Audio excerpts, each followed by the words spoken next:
Chapter 531, Great Acting Translator, Atlas Studios Editor, Atlas Studios. He has some things to ask, Captain. Danitz frowned as he watched Gehrman Sparrow leave the room, unsure what his real motive was. What is this fellow really after? Money, riches? But he had the time to take away the heads of Steel Mavady and Blood Brambles Hendry to exchange for nearly £10,000 in bounty rewards. Yes, even after paying any commissions, it would still be £7,000 to £8,000. Yet, he didn't do so. Moreover, he generously shared the spoils of war with me. This is very contradictory. When he first heard that I was blazing, his first reaction was to call me a £3,000 bounty. In Captain's words, this isn't scientific. Why would he deliberately give up the bounty? Unless he has a better way to claim it safely, or he had specially left it for someone. Yes. He had been prepared for the appearance of the mandated punishers. He has his own connections and information channels. This way, everything can be explained. There's also the possible existence of the demigod that killed Kalangos. There's a powerful and secretive organization behind Gehrman Sparrow. Shocked by his own conjecture, Danitz instinctively tried to use his body language to express his feelings, but he forgot that his left arm was still fractured. He immediately grimaced in pain. This made him feel even more terrified. He didn't want his captain to meet such a dangerous and crazy fellow. He even suspected that Gehrman Sparrow's real motive was his captain's £26,000 bounty. In a duel, that lunatic might not necessarily win against Captain, and there's still the first mate, second mate, third mate, and a few bosuns. But he has a terrifying organization backing him. You want to hurt Captain? Over my dead body. Danitz puffed out his chest, raised his neck, and was filled with a stirring sense of self-sacrifice. He ran a hand through his hair, gave a long grunt, and said to himself, I'll make further observations. Perhaps Gehrman Sparrow really only has questions that he wants answered. Subconsciously, he looked around and found both the flying carpet and the shadow cloak. They weren't missing. In other words, Gehrman Sparrow left the things that belong to me behind. Isn't he afraid that I'll take the opportunity to escape? Or did he steal my hair that makes it easy for divination? No, he's a crazy guy. Even if he wishes to use my hair, he would just walk over and extend his hand to pull one out. It's impossible for him to do it secretly. Right, there's a powerful and secretive organization behind him.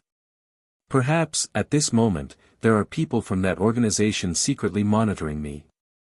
They're waiting for me to leave, waiting for me to seek out Captain. How insidious. Gehrman Sparrow must have gone out on purpose. Danitz felt that he had grasped the truth of the matter thanks to his experience and wisdom. He paced back and forth before sitting back in the reclining chair. He then thought with a silent, mocking smile. I'm not leaving. I want to see what you can do. I will not bring danger to Captain. 3:15 in the afternoon, Simeem Island. This island was also a part of the Rorstad archipelago, but it was the furthest from the City of Generosity, Byam. It took nearly 5 hours on a liner to reach it. On the way, Klein bought a suit with local characteristics and a small suitcase to replace the clothes he changed out of, for a total of 14 soli. They weren't even worth £1. It's really cheap. It's just change compared to a complete suit. Wearing pantaloons, a thick brown jacket, and a light brown cap, Klein disembarked from the liner with a native face that didn't stand out, and he entered some of the old ports on Simeem Island. He had spent time buying clothes and changing his appearance, causing him to miss the 9 o'clock ferry and be put in a situation where he could only take the ferry at 10. Thinking of the expenses he had to pay for this acting, he couldn't help but calculate his current financial situation. The faceless characteristic was sold for £3,825. The pirate bounties net me £3,000. Although I haven't received the £6,825, I can basically include it into my budget as long as Mr. Hanged Man doesn't get exposed. The leftover cash from Donna and Company's gratuity add up to £255 in bits and pieces. I found £26, 11 solely, and 8 pence from Steele Mavedi's body. Yes, there's still the 5 gold coins as reserves. I haven't spent much money recently, only spending slightly more than £1 in total. This is something to be happy about. With that, I'll have £7,110. Moreover, I still have the Nightmare Beyonder characteristic and the Murloc's bladder. They're still worth something. On second thought, I earned a £3,000 bounty with a Zombie Beyonder characteristic. The latter is worth about £3,000 to £5,000. That is to say I earned about £7,000. This is only from Steele Mavedi, Blood Brambles Hendry, and Squall. Besides, there was quite a lot of waste. Indeed, hunting pirates is quite a good job. It can administer justice, punish the evil, protect the weak and innocent, and also make me rich overnight. Klein subconsciously turned his head to the side, only to see that the color of the seawater was much clearer than that of Byam's. It was as if the seawater was a huge, green, sparkling gem, reflecting golden rays under the sunlight. Sure enough, it's not without reason that generations after generations of adventurers have gone out to sea to search for wealth. Even if I deduct the remnant spirituality of ancient wraiths, eyes from a 6-winged gargoyle, spring water from Sonia Island's golden spring, and other supplementary ingredients of a Nimblewright master, the money I have left will be enough to allow me to buy a decent manor here, in Desi Bay, in the southern continent's colonies, and in the non-metropolitan areas. Lone's countryside is said to be very beautiful, and if it turns out that I'm really unable to return, I can consider settling down in a similar place. Yes, I still have a 10% stake in the Backlund Bike Company, and my future returns won't be low. With confidence, Klein straightened his back and thought about the future. After letting his thoughts wander, Klein began to think about the more realistic question, which was whether he should sell the Nightmare Beyonder characteristic, find an opportunity to return it to the Church of Evernight, or create a mystical item with it through an artisan. It depends on the situation. The ideal solution would be to sell it to the church. The martyr, Klein, who had taken 2 potions from the Nighthawks, thought with uncertainty. At the same time, he hoped that little son would soon reach Sequence 7 and be qualified to gain clearance to the methods used to remove the mental corruption from a Beyonder characteristic. As for the matter of releasing the Priest of Light from the glove, he wasn't in a hurry. Little son had just received the potion formula for Sequence 7, so he had no need for it at the moment. He would have to wait for a long time, and the powers of a Priest of Light was very effective in dealing with a pirate like Admiral of Blood in a way that was far more potent than the sun brooch. As his thoughts slowly settled down, Klein entered the small port town. The place was basically filled with natives. Their skin was nearly bronze, and their black hair had slight, natural curls. Their bodies emitted a scent that was derived from prolonged contact with spices. After changing his appearance and asking about Rain's situation and if there was any news of Went's death, Klein found a secluded corner. He wiped his face with his hand, turning his face into a tall, thin Went with rather distinct facial features. He carried his suitcase and circled around the town to its border. It was then that he saw the winery run by Rain's family. The girl with flaxen-colored hair could no longer be called a young girl. She had obviously matured a lot compared to what Went remembered. She was sweeping the entrance, and there was no one around. Phew. Klein took a deep breath and slowly let it out, feeling as though he was placed in a very difficult position.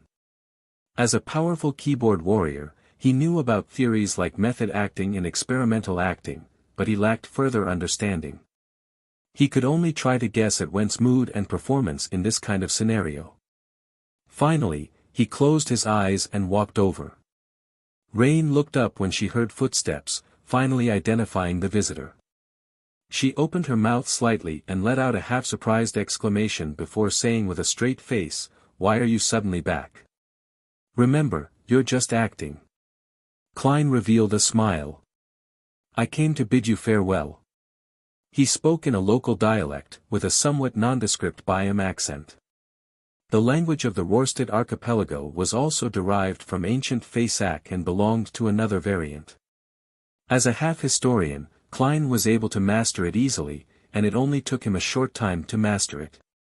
"Farewell?" Rain asked, slightly surprised. Klein turned his head, looked to the side, and smiled. "I'm going to chase after a treasure trove, and I don't know when I'll be able to come back. When the time comes, I'll appear with a great deal of money. I'll buy a manor in the suburbs, plant some rubber trees, set up a vineyard, have my own mill, wine cellar, blacksmith shop, and let the air be filled with the scent of all kinds of spices. Then, I'll buy a few slaves and hire some servants, just like those masters. Heh, but I'll still be short of one thing." He overcame his goosebumps that were about to form on his skin, and he turned to look Rain in the eye. "I still lack a wife and a mistress for the manor. Rain, I like you. I wish to marry you. The reason I said it out loud today isn't to get an answer, but because I'm afraid that I would never have the chance to tell you again." After listening quietly, Rain suddenly scolded angrily, "Went, you're a coward. Ah. This reaction isn't right." Klein deliberately revealed a surprised expression. Rain suppressed her voice and said, 3 years ago, 3 freaking years ago, I was already prepared to head to Biam with you. Yet, you didn't say anything in the end.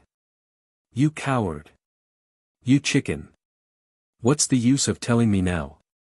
You're going to see soon, and you may never come back." The more she spoke, the more agitated she became. "You've said it out loud and become happy. You have no regrets, but what about me? I'll have to constantly think about you returning and live on in pain. You selfish bastard." She waved the broom in her hand and swung it towards Went. Klein knew that the real Went would have hit the broom away, hug the girl, and tell her that he wasn't going out to sea again, but he couldn't do the same. He had to pretend to be chased away pathetically, running all the way to a nearby alley. There, he hit his head against the wall while silently cursing himself. It was 2F*** King awkward. This is 2F** King awkward. Rain went back to the door, picked up a broom, and crouched down. Her face was ashen, it was unknown what she was thinking about. Vaguely, she heard a sound, and she fell asleep. After using the charm, Klein turned around and nudged Rain, who was sitting on the ground while leaning against the wall, then he quickly left the area, hiding in the distance to peep at the results. Rain quickly woke up and realized that she had fallen asleep without knowing it. Everything that had happened just now appeared like a dream. She remained sitting there, motionless for quite a while. Suddenly, she lowered her head and let out a sharp curse that seemed to come from the depths of her throat. "Went, you selfish bastard." Sigh.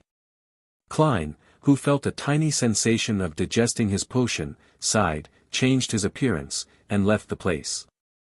He would have to spend the night on Simeem Island, as there were no liners headed for Biam until the morning.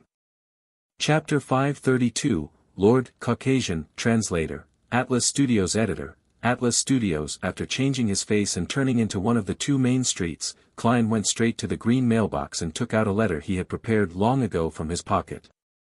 This was a death notice he had forged as an imitation of an official police document. It was sent to the sergeant of the town of Simeem Harbor. It was about the sudden death of the local resident, Went, in Biam. When deciding to do the acting, Klein had worked out a plan to keep things on track and not cause irreparable damage to the girl, Rain. His plan was to use the slumber charm to camouflage the real acting as a dream. This way, if Rain had no love for Went, he expected her to directly reject his confession. After hearing about the other party's death, she wouldn't feel any guilt, and at most some fear. In response to this, she could effectively be placated by going to church to pray and confess. If Rain also liked Went and responded to the confession, then the dream would give Klein a chance to extricate himself from the situation. The notification of Went's death would kill Rain's expectations, and it wouldn't have too negative an impact on her future life. But even so, it's still a bit cruel. No matter what kind of woman she is, facing the situation of a guy confessing to her in her dreams after his death is definitely going to be heartbreaking. She wouldn't be able to recover for a long time. Well, if I didn't do anything, and when the news of Wen's death reaches her, Rain would definitely feel very sad even if it might not be that serious. However, that knot in her heart would never be able to be mended, and she would be stuck wondering for the rest of her life whether Wen had gone out on an adventure to pursue his and her future, or if he simply didn't like her. It's not a bad way to end things like this. Once she has overcome her pain, she will carry that gentleness of having been truly loved once while leading her future life. Sigh. Regardless, to forcibly interfere in the lives of others for acting, having an impact on an innocent person's life to a certain degree, even though I'm using the excuse of fulfilling a wish, it's not a truly kind thing to do. Just like Roselle said, the further one proceeds in the Beyonder pathway, the more twisted and evil it feels. The acting method might not be a catalyst. All I can do is try my best to minimize such effects. After sending the letter, Klein exhaled, and with a native face that didn't stand out, he walked to the only inn in town. Along the way, he summed up his previous experience, which was that, disguising yourself as someone else and obtaining feedback, was likely a main clause of the faceless principles, second only to, you can disguise yourself into anyone, but you are ultimately yourself. If it were any other faceless, they would have blocked out information about Wen's death for the sake of this role. They would have agreed to Rain's confession and spent 1 to 2 years in a relationship with her, marry her, and have children with her, and then, to not be bound by the various relationships in this identity, remember who they were and leave coldly. If there was no exposure during this process, the potion would mostly be digested. But I really can't do it. It's just completely against my conscience. I can only try to push the envelope. Klein sighed, inexplicably afraid. He shook his head and thought in a silent self-deprecating manner, Beyonders not only have to constantly fight against threats and madness, but also fight against all kinds of evil thoughts, as well as the corruption that pulls one down and can cause one to fall if they aren't careful. Even so, at the end of the day, one might still be corrupted by the abyss, becoming a monster that one swears to get rid of. Sigh. Suppressing his thoughts, Klein stepped into the inn and said to the boss behind the counter, an ordinary room. The thin boss looked up and gave a glance, saying, a valid ID certificate. How can a face I just came up with have one? Klein smiled in embarrassment. I forgot to bring it. Then you cannot stay here. This is the rule of our town. The boss once again lowered his head and calculated his income and expenditure for the day. Klein took out a Soli note and pushed it over as if nothing had happened. The boss's eyes suddenly widened. No, put it away. I don't want to be locked up by the sergeant. Get out, you dirty bastard with no proof of identity. Klein was thrown out of the inn in shock, unable to believe that the omnipotent entity known as money had just lost its power. After a few seconds of silence, he turned into an empty alleyway, turning back into Gehrman Sparrow with stark facial features. Klein returned to the inn, tapped on the counter, and said Loanese in a Backland accent, a room. The boss looked up and immediately put down the things in his hand. He then stood up and nodded with a smile. Okay. Do you need a room with a view of the sea, or something quieter? He switched to a clumsy Loanese that had a thick accent that resembled that of the land of spices, with no further mention of identification. This really is a pragmatic world. Klein silently lampooned and politely responded, quiet. Yes, immediately, the boss responded hurriedly. Then he called an attendant, took the keys, and led Klein personally to the second floor. Sir, how many days will you be staying? It's 1 Soli 5 pence a night. Just tonight. Klein couldn't stand the enthusiasm, so he answered succinctly. At the Wind of Azure Inn, his luxurious suite with Danitz was 5 Soli a night. Without a doubt, the room the boss had chosen was clean and tidy, and there was no trace of the usual humidity in a harbor inn. Klein looked around and nodded in satisfaction. "Excellent. It's my honor," the boss flattered with obvious fear. Klein put down his luggage, rested for a while, then he got up and went back down to the ground floor to settle his dinner.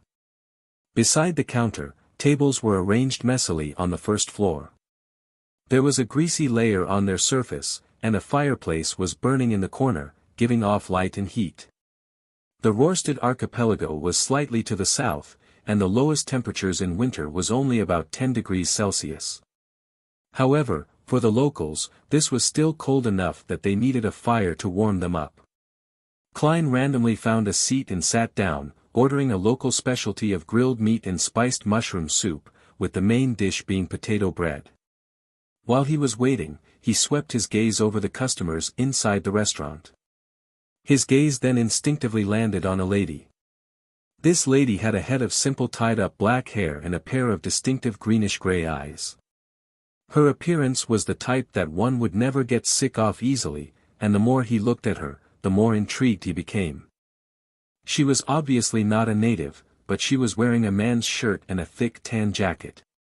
By her hand was a round-brimmed hat with a depression in the middle. This was one of the more common adventure outfits out in the sea.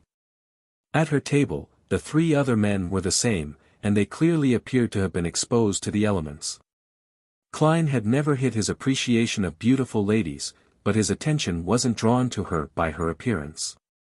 The sea had a strong sense of discrimination against females. Women who could achieve a certain status among adventurers and pirates were either very scheming, very powerful, or both. They were people that one needed to be cautious and wary about. Their boots have some fresh mud on them. Did they just come back from the forest? Heh, they really are adventurers. Klein made a preliminary judgment based on some clues.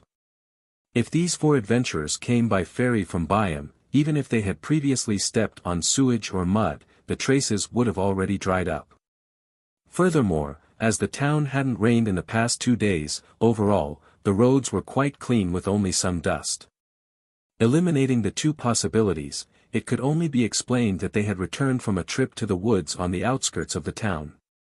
Klein had heard that many adventurers went deep into the primitive forests of the colonial islands in search of abandoned, forgotten pagan temples or altars, which often contained gold and jewels of ancient worship, but were later buried for various reasons in a place that no one knew of. In the bars of the islands, there was no shortage of legends that someone had managed to make a fortune overnight on an adventure into the woods.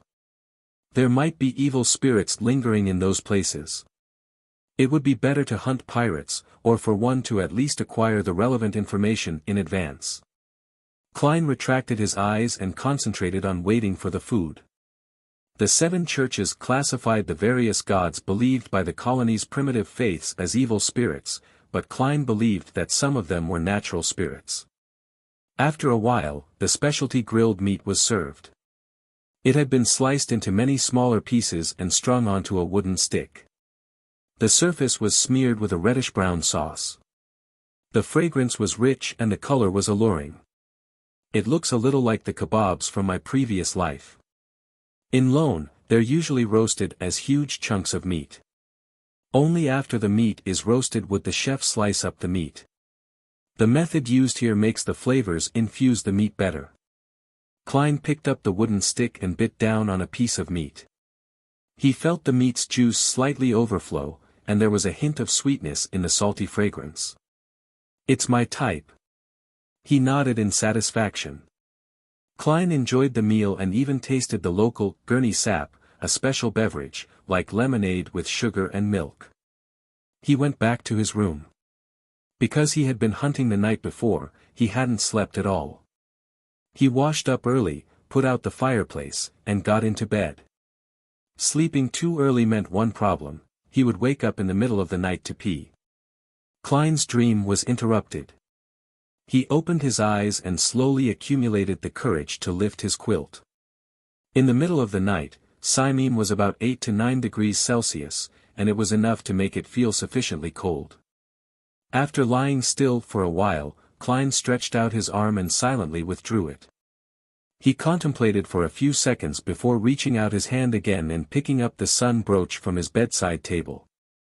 Although it only provided the feeling of a hot summer on a spiritual level, and it didn't produce any actual heat, it could at least deceive himself into thinking that it wasn't cold.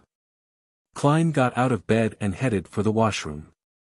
He narrowed his eyes to ease the pressure on his lower abdomen.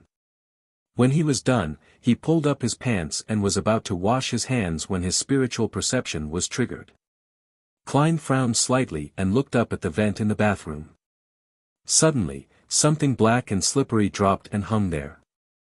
It was a venomous snake extending its forked tongue. Klein was startled. He opened his mouth and shouted, "Bang!" The snake was miserably hit, and it split in half. What happened? Klein stared at it for a few seconds. Seeing no further movement, he walked out of the bathroom and pulled a gold coin from his pocket. Chapter 533, Mr. 4,200 pounds Translator, Atlas Studios Editor, Atlas Studios, There is danger in the inn. Klein softly chanted the divination statement, entered cogitation, and then flipped a gold coin. Clang! A faint but crisp sound echoed in the quiet room. The gold coin tumbled and fell, landing in Klein's palm. It was tails, indicating a negative response. No danger. With a frown, Klein looked around and pulled out a bottle of insect-repelling essential oil from his coat on the coat rack. He sprinkled a circle around him, then he quickly took 4 steps counterclockwise, entering the grey fog to make a divination for confirmation. In about 10 seconds, he received a revelation: there was still no danger.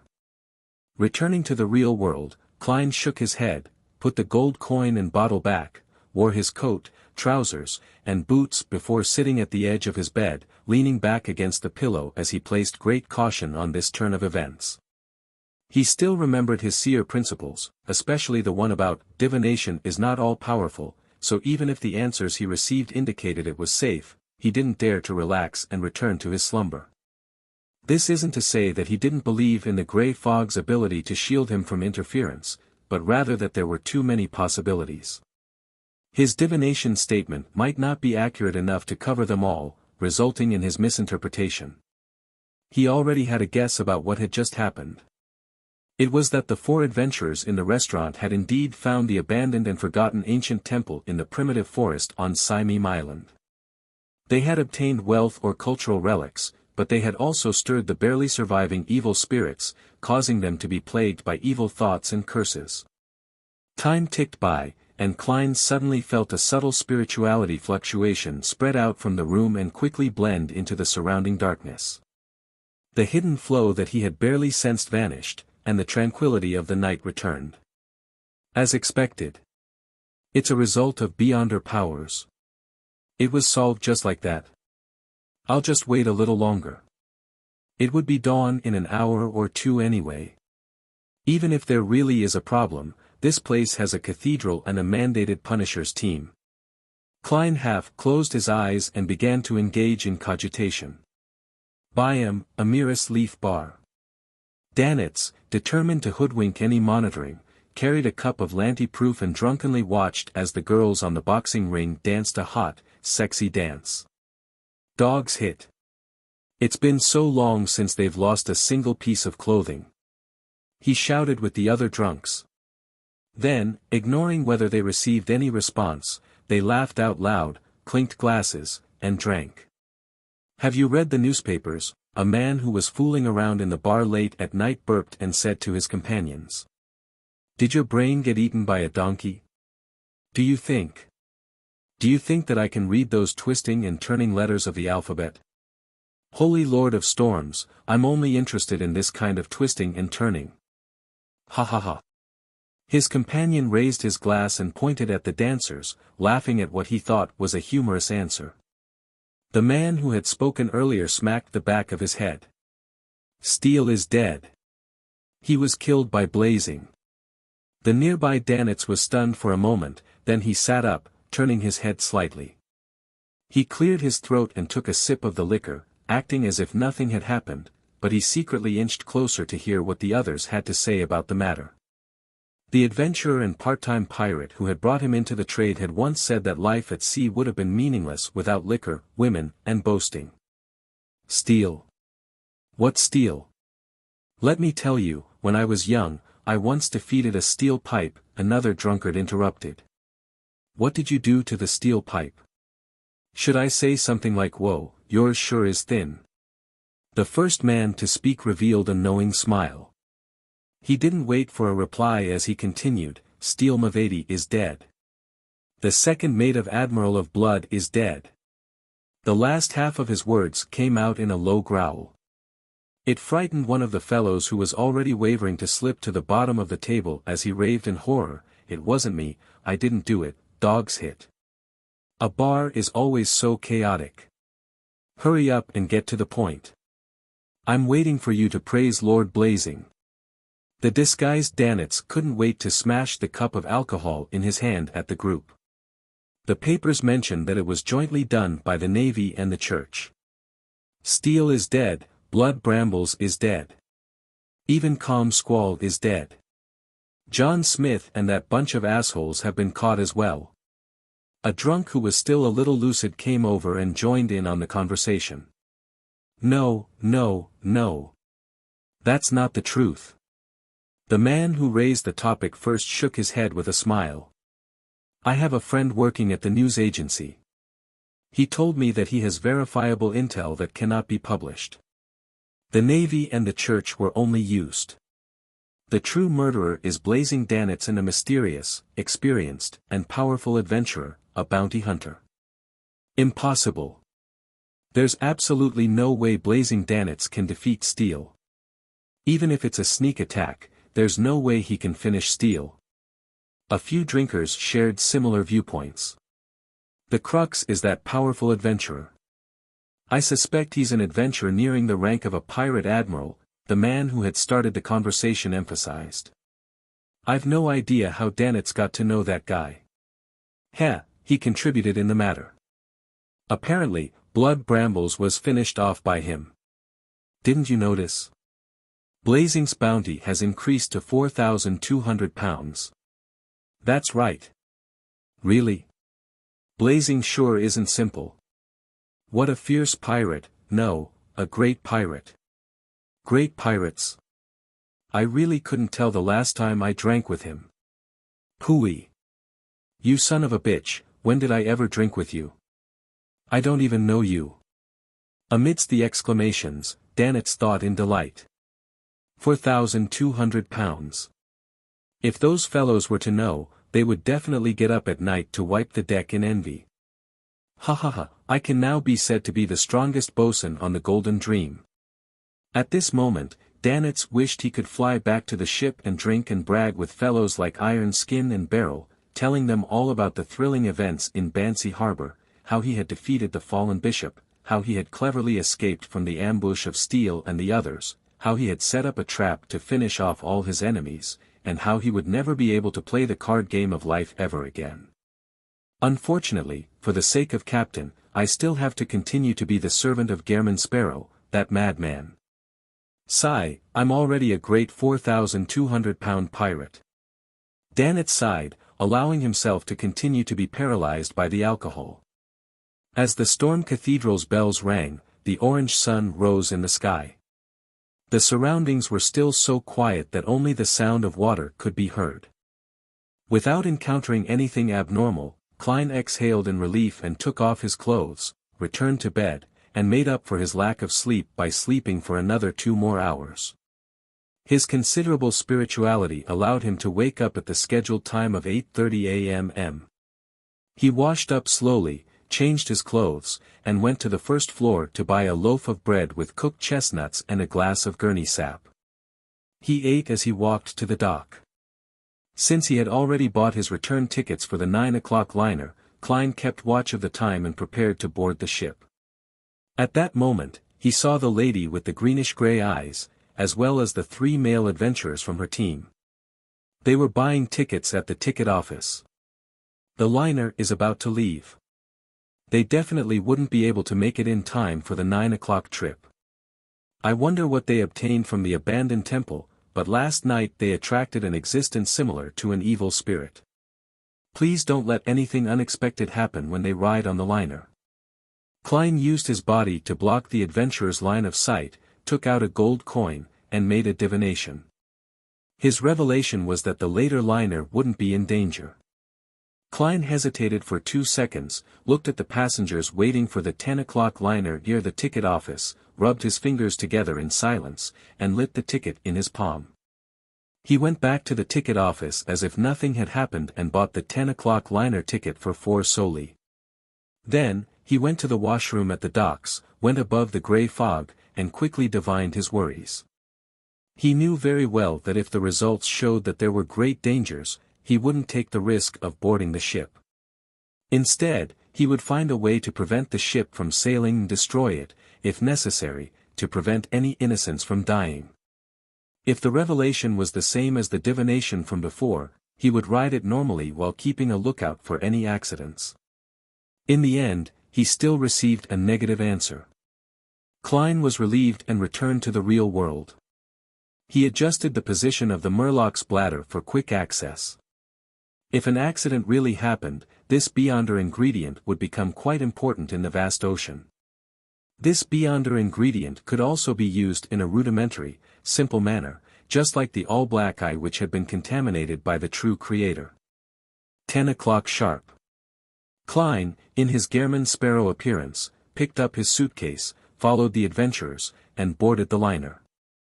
Along the way, he appeared to doze off or read old newspapers and magazines on the ship, but in actual fact, he was keeping an eye on the greenish-gray-eyed lady and her companions.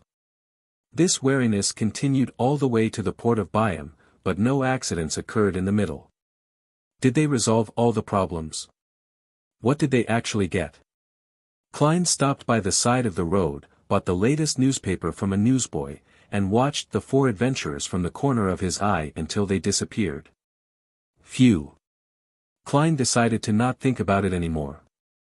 As long as it didn't endanger the overall situation, he wasn't concerned about what those people had done. He was just a little curious.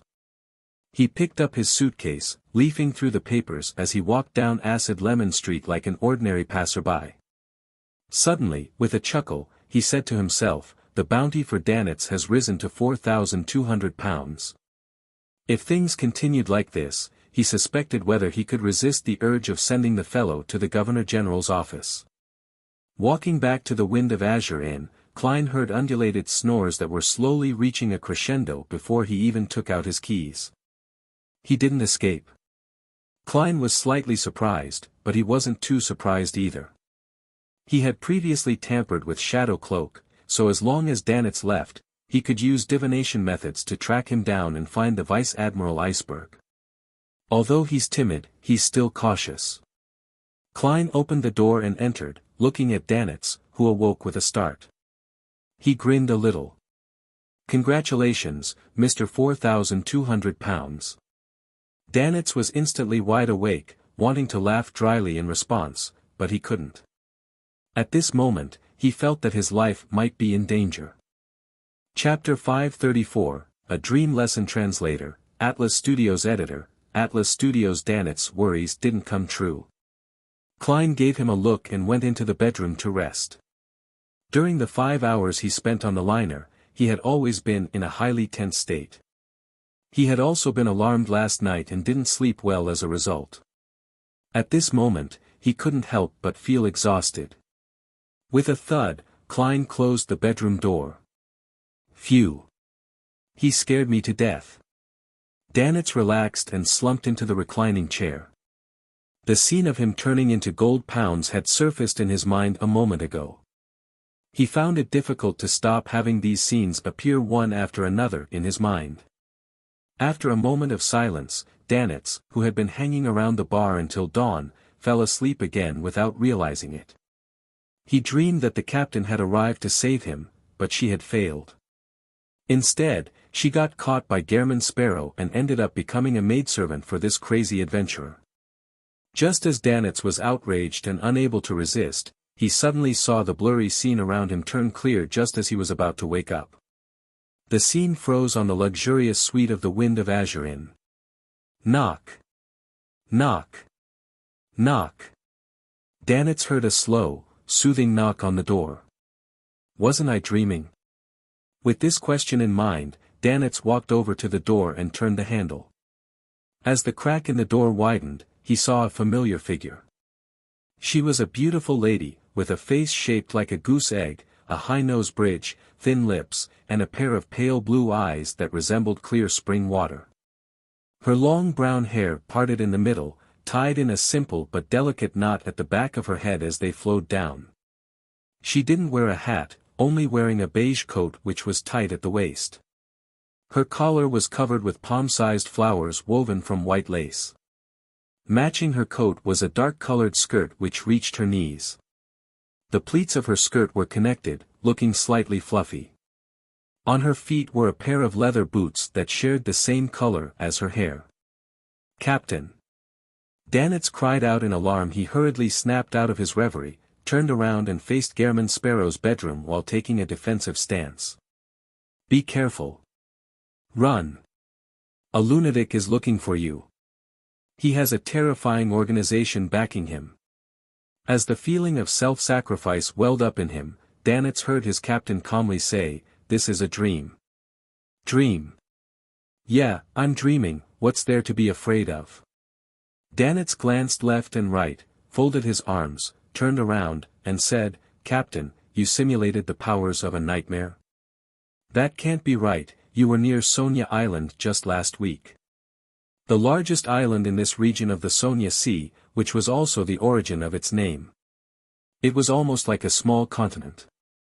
Originally, it was the only remaining gathering place for the elves after the cataclysm, but as time passed, this ancient Beyonder race was plagued by all sorts of factors and gradually died out. The occasional sighting of them proved that they hadn't completely gone extinct. At the end of the Fourth Epoch, the Lone Kingdom occupied this island, but in the 20-Year War, they suffered a terrible defeat, handing over Sonia Island to the Faesak Empire. That was already more than 7 centuries ago. Sonia Island was situated north-northwest of the Rorstad archipelago, and it took nearly half a month by ship to arrive there. Vice Admiral Iceberg Edwina Edwards was still in the vicinity of Sonia Island last week, so it was impossible to reach Byam within a week. Unless she could fly or use the spirit world to travel. The beautiful lady whom Danitz addressed as Captain nodded. "We have just entered the Rorstad seas, still 1,000 nautical miles away from Byam. In other words, she'll take another 3 to 4 days before arriving." "That's what I call normal." Danitz curiously asked, "This should have already surpassed the range of a nightmare. Moreover, it far exceeds," he added inwardly. Vice Admiral Iceberg Edwina entered the room and walked towards the table and chair. "It's not a nightmare power, but a secret ritualistic magic. It uses an item left behind on the ship to enter the dream of someone very far away." Listening to the captain's meticulous explanation, Danitz instantly felt as if he had returned to the Golden Dream and was beginning his lesson. "I've never heard of such ritualistic magic before."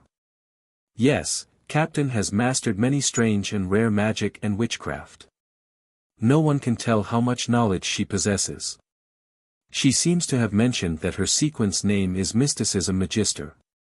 Sigh, if I had known that she had this secret technique, then I wouldn't have been so frustrated over how to inform her about the unexpected events in Byam." Danitz interrupted Edwina's description with a flurry of thoughts. "Captain, you sense that there's a problem with our point of contact over here?" "Yes, this is another secret technique." Edwina seemed inclined to describe the specific method in detail. Seeing this, Danitz hurriedly sighed. "Poor old Rin and the others." Edwina stopped walking and turned her back to the window, asking succinctly, "What happened?" "I'll have to start from Demir Harbor." Danitz felt energized, as if his long-lasting depression had finally paid off at that moment. He described his attempts to recruit Gehrman Sparrow, but he ended up discovering that he was a madman, and he also exaggerated his plight on the White Agate. According to the rough draft he had prepared last night, he thoroughly described the weird and horrifying situation at Bansi Harbor, including the ambush and assassination attempt involving Steel Mavedi. He explained everything about how he joined forces with Gehrman Sparrow for a counterattack and hunt, as well as his own theories about Gehrman Sparrow's background and powers. This included creeping hunger and the secretive, powerful organization. During this process, he tried his best to restore the truth, only exaggerating the role he played, raising his status from servant or attendant to an assistant or collaborator. Vice Admiral Edwina listened quietly the entire time without interrupting him. When he was done, she nodded lightly and said, "He has no ill intentions." Him. Gehrman Sparrow means no harm. Danitz quickly said, "Captain, regardless, he's a dangerous fellow."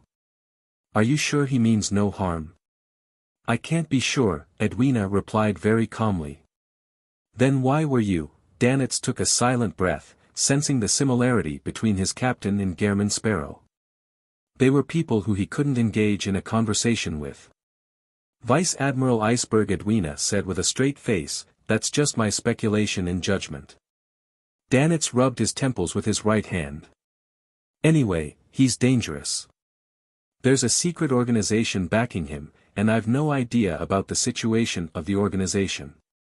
Captain, I don't think you should take the risk of communicating with him, even if he claims to have something to ask of you." Edwina thought for a moment before saying, "There's no need to take risks. I can communicate with him through you." Danitz first heaved a sigh of relief before asking both curiously and expectantly, "Captain, how will that work? Or should I say, what do I need to do?" Edwina raised her right hand, revealing a stand and a blackboard in her dream. "I need you to hold a ritual," she said. "It's called a soul fall ritual. It allows my soul to pass through the spirit world and attach itself to your body. I'll be able to converse directly with Gehrman Sparrow. It works on anyone below that of a demigod, with an effective distance of no more than 500 nautical miles. It involves reason and communication, and it belongs to the realm of the god of knowledge and wisdom. You must draw the corresponding symbols and magic labels. In mysticism, the blue star corresponds to the god of knowledge and wisdom. Mercury, brass, lavender, pepper, and mint are needed. Blue star corresponds to Saturday.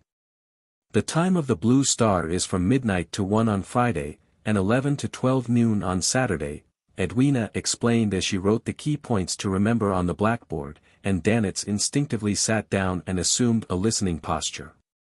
As he listened, he suddenly felt at a loss. Why do I need to attend classes even in my dreams? In the bedroom, Klein, who was sleeping, suddenly jolted awake, having vaguely sensed something. He got out of bed and listened for a moment. In the living room, although Danitz was snoring, his breathing was calmer than before.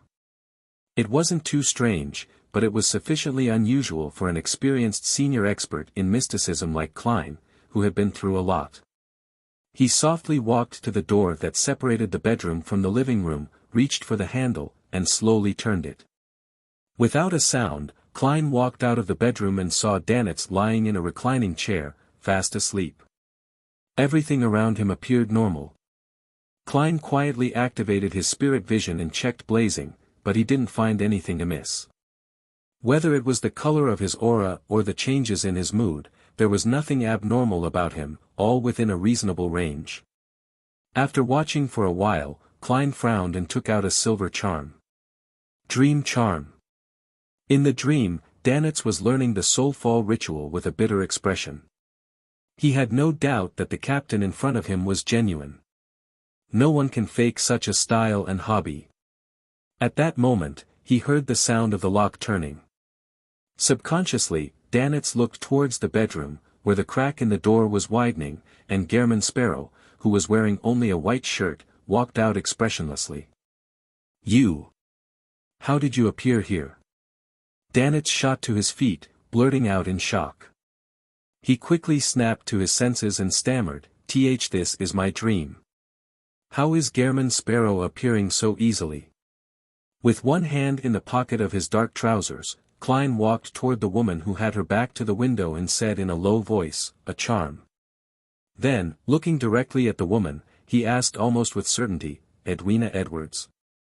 Her attire is a little strange. She doesn't look like an adventurer, much less a pirate. She looks like a woman with a decent job, someone who can support herself on her own. The style of her attire looks like it comes from Intis. Klein thought, feeling somewhat unaccustomed. Edwina nodded slightly and similarly replied with a question, Gairman Sparrow?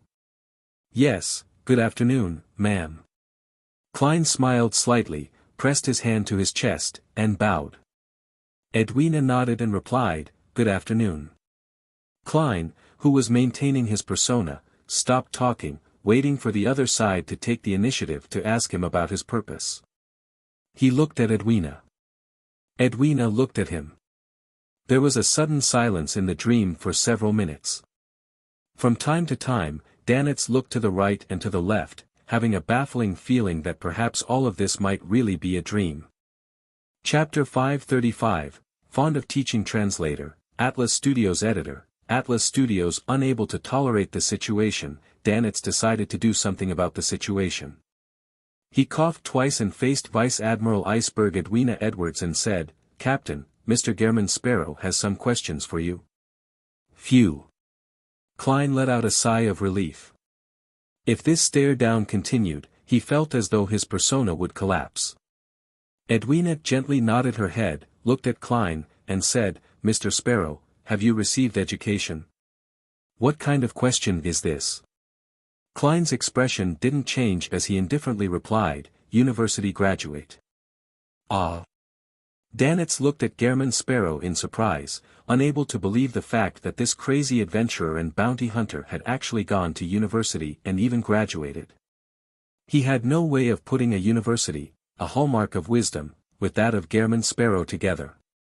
Unless it's some Hunter University or Killer Academy. Or a university that exists only in the fantasies of madmen and psychopaths. Danitz couldn't help but lampoon silently. Edwina didn't seem surprised. She continued to ask, what languages have you mastered? Klein resisted the urge to frown and said, Jotun, Elvish, Dragonese, Ancient Hermes, Ancient Faesac, Loanese. Edwina responded tersely.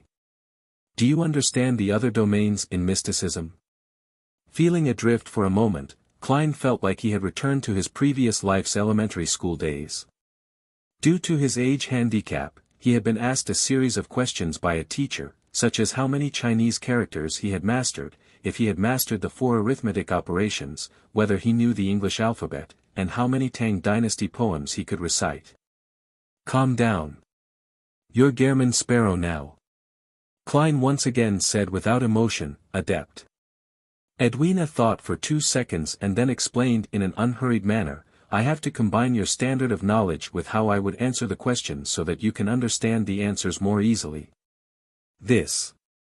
Klein was surprised to find that the beautiful lady in front of him was nothing like an adventurer acting as a part-time pirate. She was basically a teacher with a cold expression but a kind and patient attitude. He calmed down after thinking about the vampire that headed for the Church of Mother Earth daily. This is the first pirate admiral I'm officially meeting. She's indeed unique. Klein secretly sighed and said, First question, where do beyonder creatures appear at sea? The commonly seen ones. He didn't directly ask about mermaids, as he didn't want her to see through his real purpose, which would lead to unnecessary accidents. Edwina thought for a moment and then wiped the soulfall ritual off the blackboard. She then wrote and drew, set off from Sonia Island, sail 1,200 nautical miles in this direction and you'll enter the depths of the sea which humans have never explored. There is a Naga tribe active there. They've been working hard to find the underwater city which is rumored to have a powerful demon sealed within. That's the entity of their faith, Edwina spoke in detail, partly from her own efforts to find the treasure itself and partly from the knowledge and rumors she had exchanged. It took her a while to finish the general story, but to Klein's dismay, there were no mermaids anywhere except in the eastern waters of the Gargas archipelago. He quickly calmed his mood and said, Second question, do you know how to remove the mental corruption from a beyonder characteristic? He didn't hide the fact that he knew about beyonder characteristics. Edwina's eyes flickered for the first time, as though she had a new understanding of Gehrman Sparrow. She shook her head. I don't know.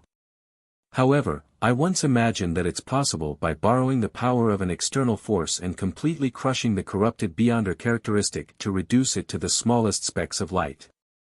This way, whether it's corrupted or cursed, they will scatter having lost their vessel. They would rapidly or slowly vanish. As for the shattered beyonder characteristic, it will gather bit by bit due to their particular traits, eventually taking form again. Unfortunately, only gods can do this. If you get the favor of any god, you can try to please them by offering enough sacrifices and pray for a response. The law of convergence of beyonder characteristics. In his mind, Klein filled in what Edwina had purposely left out. At the same time, he couldn't help but sigh. This Vice Admiral Iceberg, captain of the Golden Dream, was extremely knowledgeable in mysticism. She wasn't worse than him, someone who had read many of Roselle's diary entries and had experienced many things. It was said that Vice Admiral Iceberg can replicate or simulate the beyonder powers of her opponents when they use them in front of her. This is rather similar to Mr. Isengard Stanton's 2-081 ring. As soon as Klein's thoughts began to wander, he forcefully reined them back, and he nodded as if he was thinking about something. I agree with this hypothesis. Regretfully, I haven't done it in practice. It's only a conjecture. Edwina rarely used a word that described emotion. Danitz, who had been listening by the side, had a dazed look on his face. He was unable to keep up with the conversation at all. What are they talking about? What are they discussing? Why do I know every word, but know nothing when they're strung together? What's a beyonder characteristic? What does shattering it do? What does it gathering together represent? Danitz looked left and right, his eyes blank. At this point, Klein threw out the third question he had thought about. Where can you find ancient wraiths? He only mentioned this kind of monster because the corresponding ingredients could also be used in the domain of death. It didn't expose the secrets of his own sequence. Edwina glanced at Danitz and said, I'll keep an eye out for you. If you want to attend Biam's Beyonder gatherings, he knows a few. He can take you there. Not bad, it's easier to talk to smart people. Klein added, do you know where there are people who can make mystical items out of Beyonder ingredients or characteristics? I met one at a gathering, but he never showed up again, Edwina answered frankly. I have grasped the corresponding knowledge. I can simulate it, but I cannot guarantee the success rate. Heh heh. I'll wait then. Klein didn't harp on the topic and switched to asking, how much do you know about Death's Key? Little. An iron-black key suddenly appeared in Edwina's hand. It was about the size of a lyre, its shape was ancient, and it had a dark luster. The pirate admiral said while half-carrying the item from the shipwreck, if you mean this key, then I can tell you that it belongs to the giants. Klein glanced sideways at Danitz. Your bosun told me that it can also belong to a dragon or a demonic wolf. That was the earliest guess. I've recently found some historical documents. And with the help of the other items on the ship, I have a rudimentary idea. Edwina didn't show any agitation. She was filled with patience, but her expression remained cold. After finally regaining his sense as the owner of the dream, Danitz curiously asked, Captain, is it really the giants? Yes. Edwina gave an affirmative answer. That batch of documents showed that there were still many giants active in the Fourth Epoch. Some of them had switched faiths to the god of combat, while the others were left scattered, becoming the hunting targets of the humans. One of the tribes built a ship and tried to find the lost giant king's court at sea, never to return. The sunken ship we discovered, along with some of the items inside, are very similar to the relics they left behind in their original settlement, so we have sufficient reason to believe that the key belongs to the giants, and it is very likely to be pointed towards the lost giant king's court of their race before the cataclysm. Giant King's Court. Little Sun said it's not far from the City of Silver. Klein didn't say a word, but he quietly listened to Vice Admiral Iceberg's description. I have to say, the City of Silver and the Forsaken Land of the Gods are things I know that completely surpasses other Beyonders. Even the 7 gods can't find that place, or they find it hard to figure out the exact situation. In this aspect, I'm stronger than them. Klein thought about it with a smug and self-deprecating manner before saying in a deep voice, if I offer a sufficient price, are you willing to sell the key? Of course, unless I acquire additional clues to the Giant King's court. Edwina continued to speak at a moderate pace. Very good, if the Tarot Club organizes an expedition to the Giant King's court one day, I will buy this key. Klein was about to ask the last question when he suddenly remembered the 4 adventurers. Relying on the power of the dream charm, he conjured the lady with greenish-gray eyes, who wore a man's shirt, and her 3 companions. Do you know them? Edwina took a glance and said almost without thinking, Letitia Dolera, an archaeologist and adventurer. Rumor has it that she's a member from the Moses Ascetic Order or the Element Dawn. Moses Ascetic Order. The ancient organization that believes in the hidden sage. It really isn't for money, and their goal is definitely something from the abandoned temple. Klein asked casually, what do you know about Element Dawn? This mysterious organization was similar to the psychology alchemists, having been born in the recent 1 to 200 years. It combined the elements of various schools of mysticism. It had its own set of theories, and its members were all proficient in spell casting and had mastery in many ancient witchcraft techniques. Edwina pursed her lips and said, they've always been fighting against the Moses Ascetic Order. Rumor has it that the eldest daughter of Emperor Roselle, Bernadette Gustave, established it. The Element Dawn is headed by Bernadette. Zeradol's prophecy is quite accurate after all. She can really be considered an important figure in the Beyonder world. Klein sighed inwardly, feeling somewhat enlightened. He resisted the urge to sigh and looked at Edwina. He calmly said, one last question. When the beautiful lady in blazing Danet's attention was fully focused on him, he slowly opened his mouth. Are you interested in cooperating? What kind of cooperation? Edwina returned with a question. The smile on Klein's face became more and more exuberant, with a hint of madness in it. He said, Hunt Admiral of Blood. What? Hunt Admiral of Blood? Danitz almost raised his right hand to his ear. His first reaction was that he had misheard. However, Gehrman Sparrow's smile with hidden madness and the slight movement of his captain's eyebrows, an abnormality of hers, reminded him that what was said had really happened. This madman Gehrman Sparrow really is daring. This is one of the 7 pirate admirals.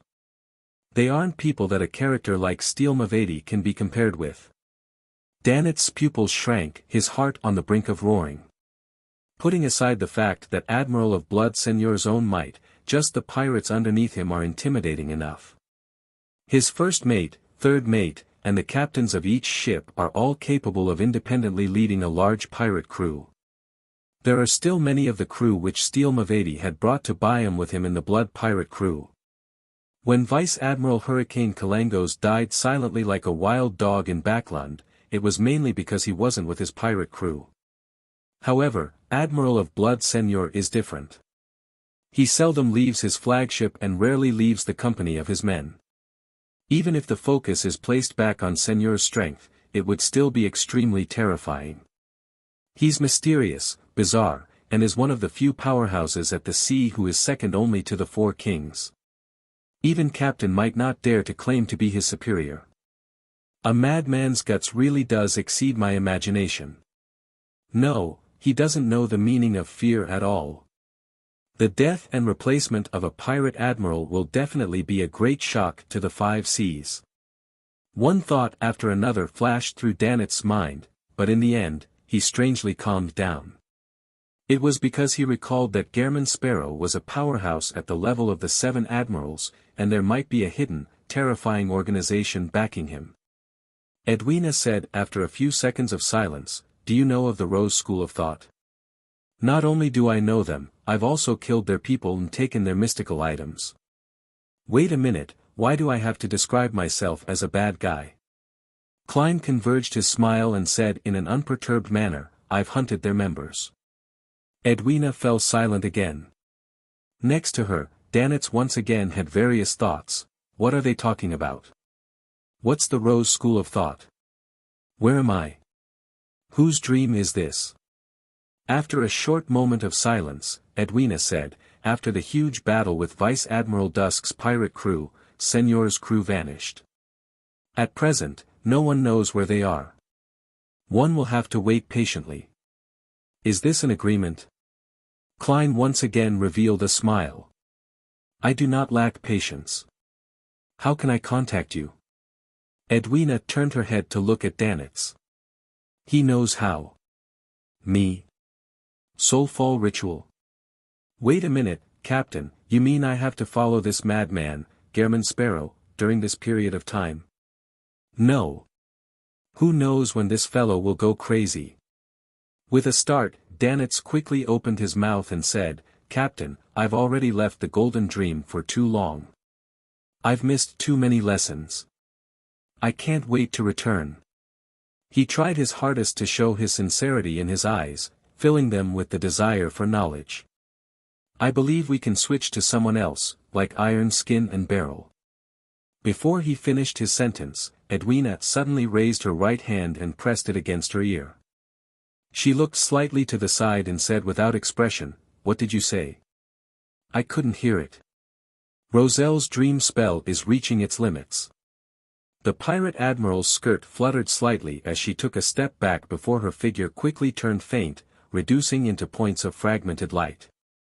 The rest of Danitz's words were left stuck in his throat.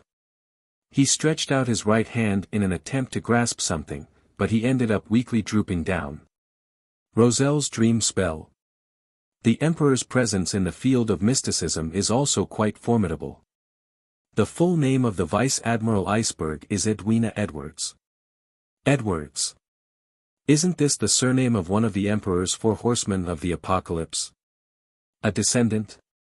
However, from the tone of Vice Admiral Iceberg, she isn't familiar with the eldest daughter of the Emperor, Bernadette. They might not even know each other. Klein looked at Danitz, whose expression had completely collapsed, and let out a soft laugh. Perhaps one day I will call you Mr. 10,000 pounds. Danitz straightened his back in fright, then he saw Gehrman Sparrow's figure disappear from his dream. If I were only sequence 7 and had a bounty of 7 or 8,000 pounds, then I would be targeted everywhere I go. Danitz stood rooted in his dream, his head hurting the more he thought about it. In the evening, Danitz looked at Gehrman Sparrow, who was dressed as a native. Today, we'll be visiting the location faction. We might be able to find some good things there. Heh, they have a great need for Beyonder ingredients, food, and weapons. At this point, Danitz looked Gehrman Sparrow up and down. It was rare for him to find something that he was better than him at. He said with a smile, their area is filled with local people.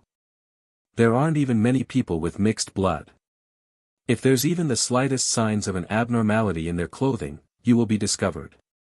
Your pantaloons and brown jacket are fine, but you can't wear a shirt inside. A real native wears Taraba shirts. They're similar to Sea Soul shirts, but they're either all blue or white. They don't wear caps, headscarves, or anything. Also, people like you who look obviously Loanese will encounter very serious discrimination and hostility there, just like a wolf that sneaks into a flock of sheep. You can't hide your existence at all. Before he could finish, he saw Gehrman Sparrow tilt his head and look at him. His deep facial features quickly turned soft.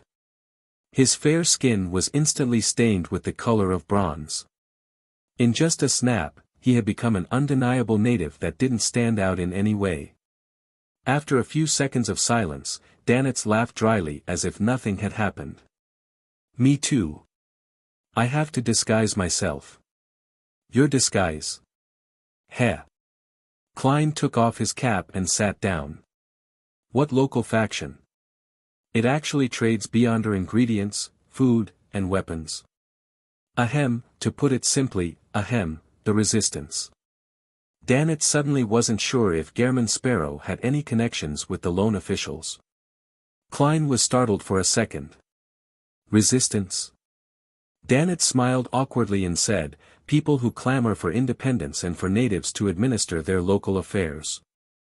Their encampment is deep in the woods or at sea. They cooperate with many pirates and adventurers. Of course, the ones backing them are mainly people from Fasak and Intis. Often, there will be priests from the god of combat and the eternal blazing sun secretly coming over. Byam isn't that calm after all. After leaving the kingdom and coming to the sea, Klein finally understood what it meant by an international situation. This wasn't something that could be compared to reading about wars in East Balam from the papers. He nodded slightly and didn't object to visiting the local faction. After leaving the Wind of Azure Inn, Klein followed Danitz, whose face was painted black. They went through the streets, heading all the way southeast. Leaving the confines of the City of Generosity, they entered a zone filled with different architectural styles. The buildings here had raised floors, propped up by wooden pilings. There were 3- or 4-story buildings that had evolved from the Lone-style terrace houses. The roads that split from each other were narrow and dirty, with many stalls on either side. They sold all kinds of headgear, earrings, and accessories made of stone. They were mostly bright red or multicolored. What a bunch of strange fellows. They especially like bright colors, just like those venomous snakes in the forest, Danitz whispered. As someone from Intis, you aren't much better either. You advocate the color of gold, and advocate a sense of luxury and exquisiteness, just like a nouveau riche. Klein lampooned. They passed by a group of dark-skinned, skinny, and shriveled natives, entering the alleys which had clothes drying over their heads. The scene before their eyes suddenly opened up, revealing a small municipal square. On the square, a group of locals was gathered around the central pond. Some were kneeling, some were prostrating, some were mumbling, and some were singing softly. They had devout expressions, but they looked numbed. As soon as they realized that someone was approaching, they quickly got up and ran into the surrounding alleys in a flurry. All the windows on the 2nd, 3rd, and 4th floors of the surrounding houses clanged shut, and the square grew quiet, but Klein's spiritual perception told him that there were many people behind the windows, around the alleys, in the dark corners, watching these strangers who had suddenly arrived in their world.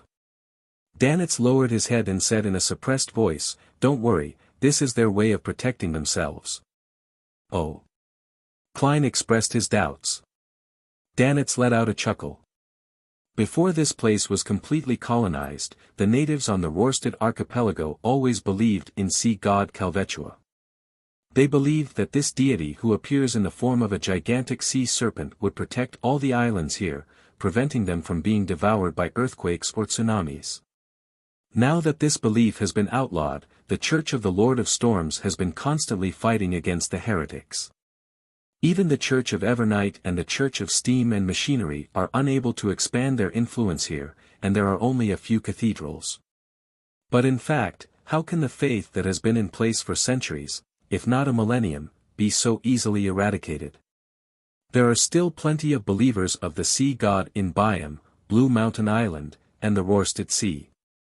Even if a bunch of people are captured every 1 to 2 months, a situation in which they suffer all kinds of extreme punishment, it's impossible to reverse this situation anytime soon.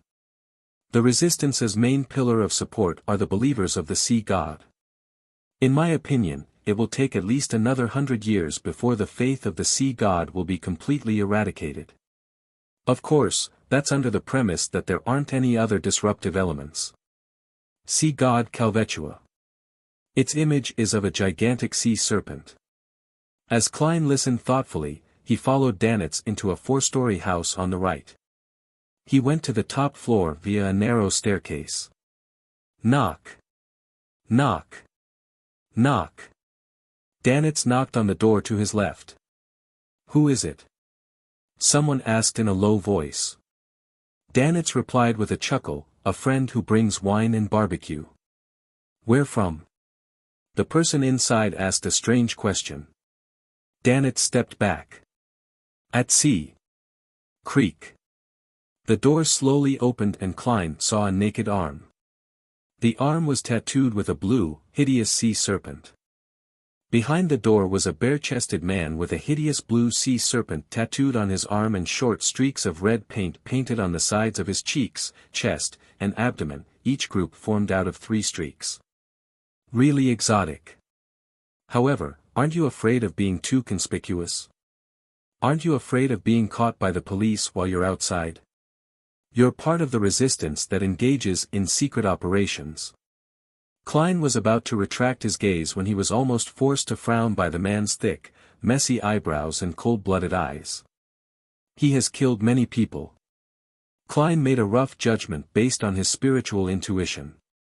Honestly speaking, due to his previous life's identity and knowledge, he initially held a lot of sympathy for the rebels under colonial rule. However, after hearing that the man and the followers of the sea god Calvetua basically engaged in the same acts, he became even more wary and repulsed. This wasn't to say that he discriminated against the local faith, but rather, he understood that the traditional faith of all the colonial islands was still in a primitive stage that believed in sacrifice. They worshipped with food and blood, using living sacrifices, and were still in a state of complete ignorance. In addition, with the experiences of the Emperor and myself, the beyonder nature of this world is filled with madness and twistedness. A deity still in the primitive stage of sacrifice is basically unable to resist this trend. It's quite obvious what kind of style they follow. Without a word, Klein followed Danitz into the room. "Edmonton, who's here?"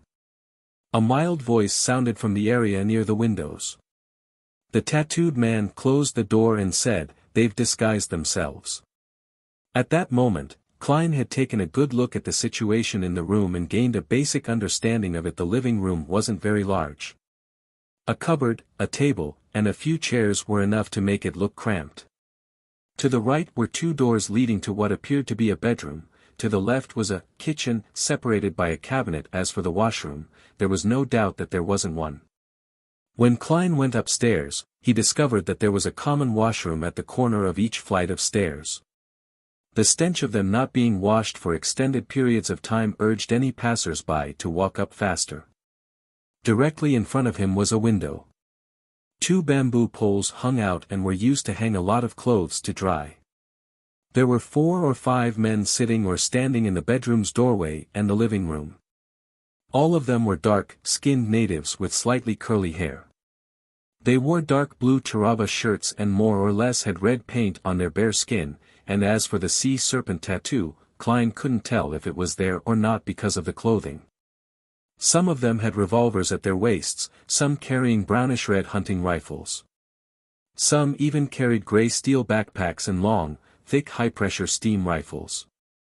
They formed a semicircle around Danitz and Klein, who had just entered the room. The person who spoke was a wheelchair-bound man in his 40s. He wore a jacket and had a blanket over his knees. He had a shaved head, a slightly green beard on both sides of his face, and his dark brown eyes were calm and collected. He glanced at his visitor and slowly smiled. "Blazing." Danitz was stunned for a moment before forcing out a laugh. "Kalat, you have a good eye. Dogs hit. Am I so bad at disguising myself?" He roared inwardly, unwilling to accept the fact. Kalat ignored Blazing's insincere praise and instead, chuckled. "I heard that you killed steel and blood brambles. How else would they be dead?" Danitz retorted without hesitation. Kalat narrowed his eyes, slowly shifting his gaze to Klein, who had a featureless face. He knew very well that Blazing Danitz alone would have a hard time killing blood brambles Hendry, much less Steel Mavady. His success was rumored to be due to the help of a powerful adventurer, a seasoned bounty hunter. Is it the person beside him? When he looked into Klein's eyes, he didn't see any nervousness, worry, or vigilance. Those eyes were like a deep ocean. It could very well be. At the very least, he's stronger than Blazing. He signaled to Edmonton and the others with his eyes, secretly informing them to be on their guard. "What are you doing here?" Kalat didn't pursue the subject. Dannett subconsciously looked at Klein, and after seeing his nod of affirmation, he replied, "Here to see what good things you have to offer." Kalat pointed to a table and said, "It's all placed there." There were many strange and different items laid out, including a whistle made of bone, a simple and crude bagpipe, an iron-black leaf, and a rock stained with blood. Without waiting for Klein and Dannett to examine the items, Kalat clapped his hands and said, "I have a mission. If you can complete it, you can freely choose an item from these at no additional cost." He laughed and added, "By the definition of you foreigners, they aren't mystical objects, but they all have some supernatural power, but it will slowly, yes, slowly weaken until it disappears." "What mission?"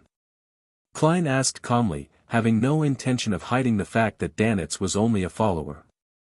He reached into the blanket that extended to his knees and took out a stack of white paper. "Find out where they are. If you can catch them directly, you will get even more."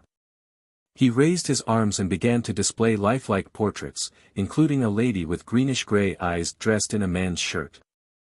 Letitia Dolera. Klein recognized who the resistance was looking for at a glance.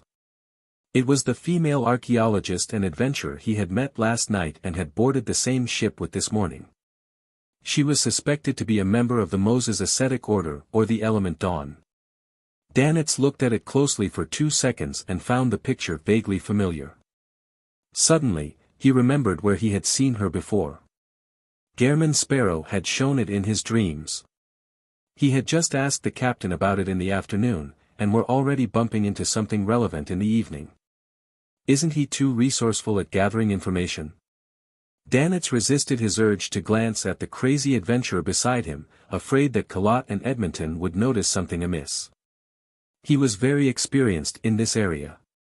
The resistance, who believe in the sea god, are looking for Letitia. The faith of the sea god spreads throughout the Rorstad archipelago, including Simim. There was a snake last night. The image of the sea god is that of a gigantic sea serpent. Klein superimposed the two matters together and quickly came to a preliminary conclusion. Archaeologist Letitia and company had obtained an important item involving the sea god in the Forgotten Temple in the ancient forest of Simim Island. Hence, it resulted in last night's probing and the Resistance's search. Klein thought for a moment, then he gave a perfunctory reply, "I'll keep an eye out. I won't randomly get myself involved in matters related to evil spirits.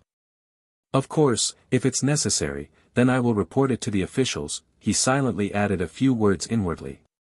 Kalat nodded and said, "Take a look first and see if there's anything you want." Klein walked over and was just about to inquire as he made his selection when he suddenly sensed something and subconsciously looked towards the right side of the item pile. There was a short sword made of thin bones. It was slightly longer than a forearm and had a milky white body. There were a few dark red deep stripes on it. It can trigger my spiritual perception. Klein stretched out his right hand in an attempt to pick up the sharp bone sword, that was placed right at the front, to carefully examine it. The moment his fingers touched the bone sword, cries of despair and pain suddenly echoed in his mind.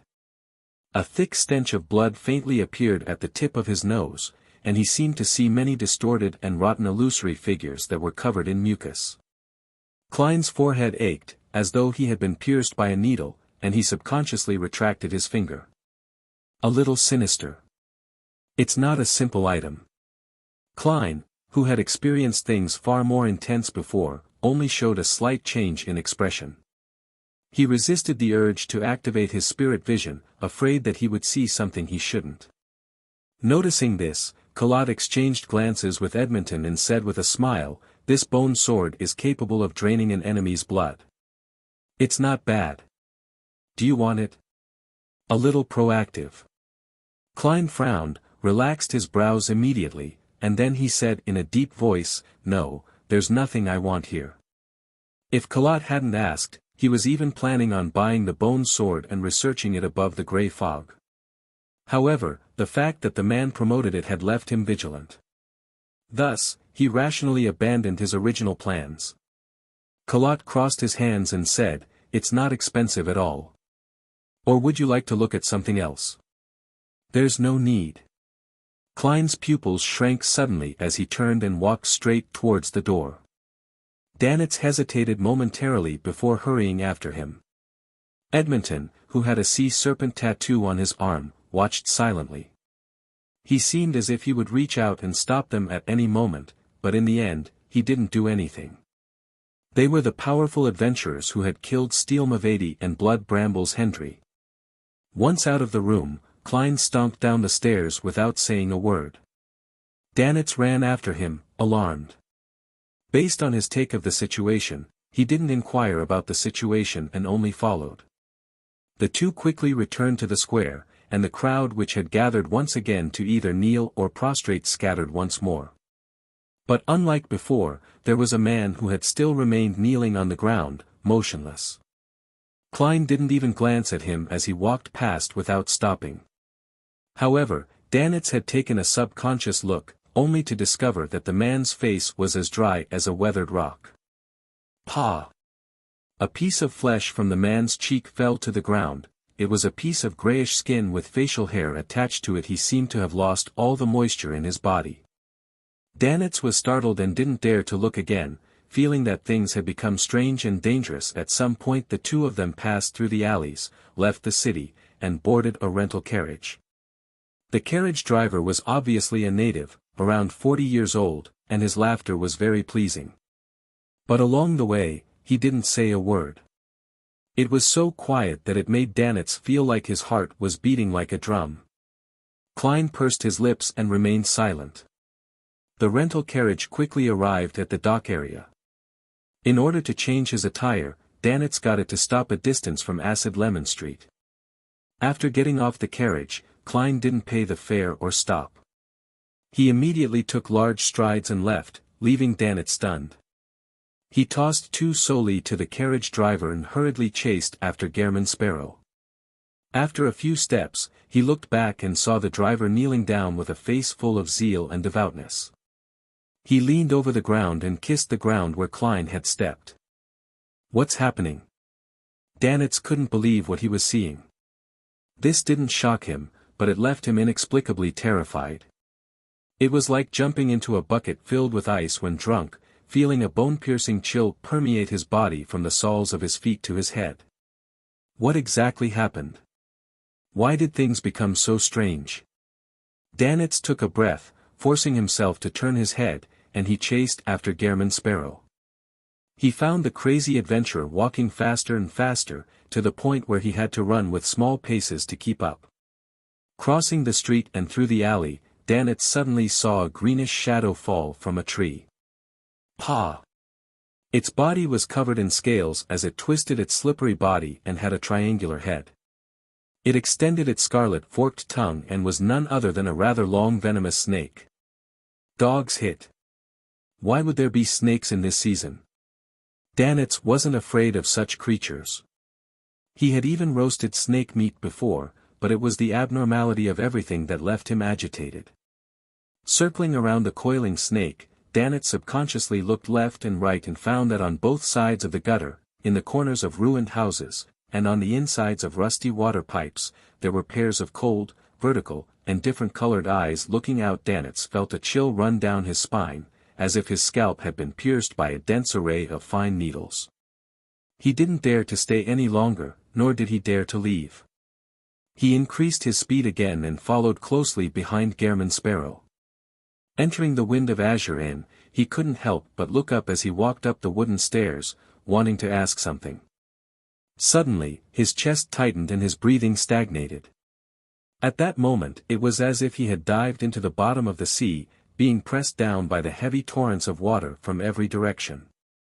Whoosh! Faintly, Danitz heard the rush of the tide and saw a faint, illusory light surround German Sparrow, as if it were forming an endless, bottomless blue ocean. Within that ocean, there was an enormous azure-blue figure holding everything up. It resembled a tower. Danitz's right foot stopped in mid-air, unable to lower his foot. He wasn't unfamiliar with such feelings.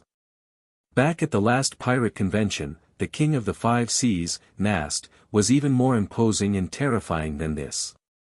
Almost all the pirates couldn't lift their heads, and even powerhouses at the admiral rank could only barely resist. Danitz knew very well that it wasn't a result of Gehrman Sparrow's own powers. If he was at the level of a demigod, there was no need to include the mandated punishers during his hunt of Steel Mavedi. Ocean. Tide.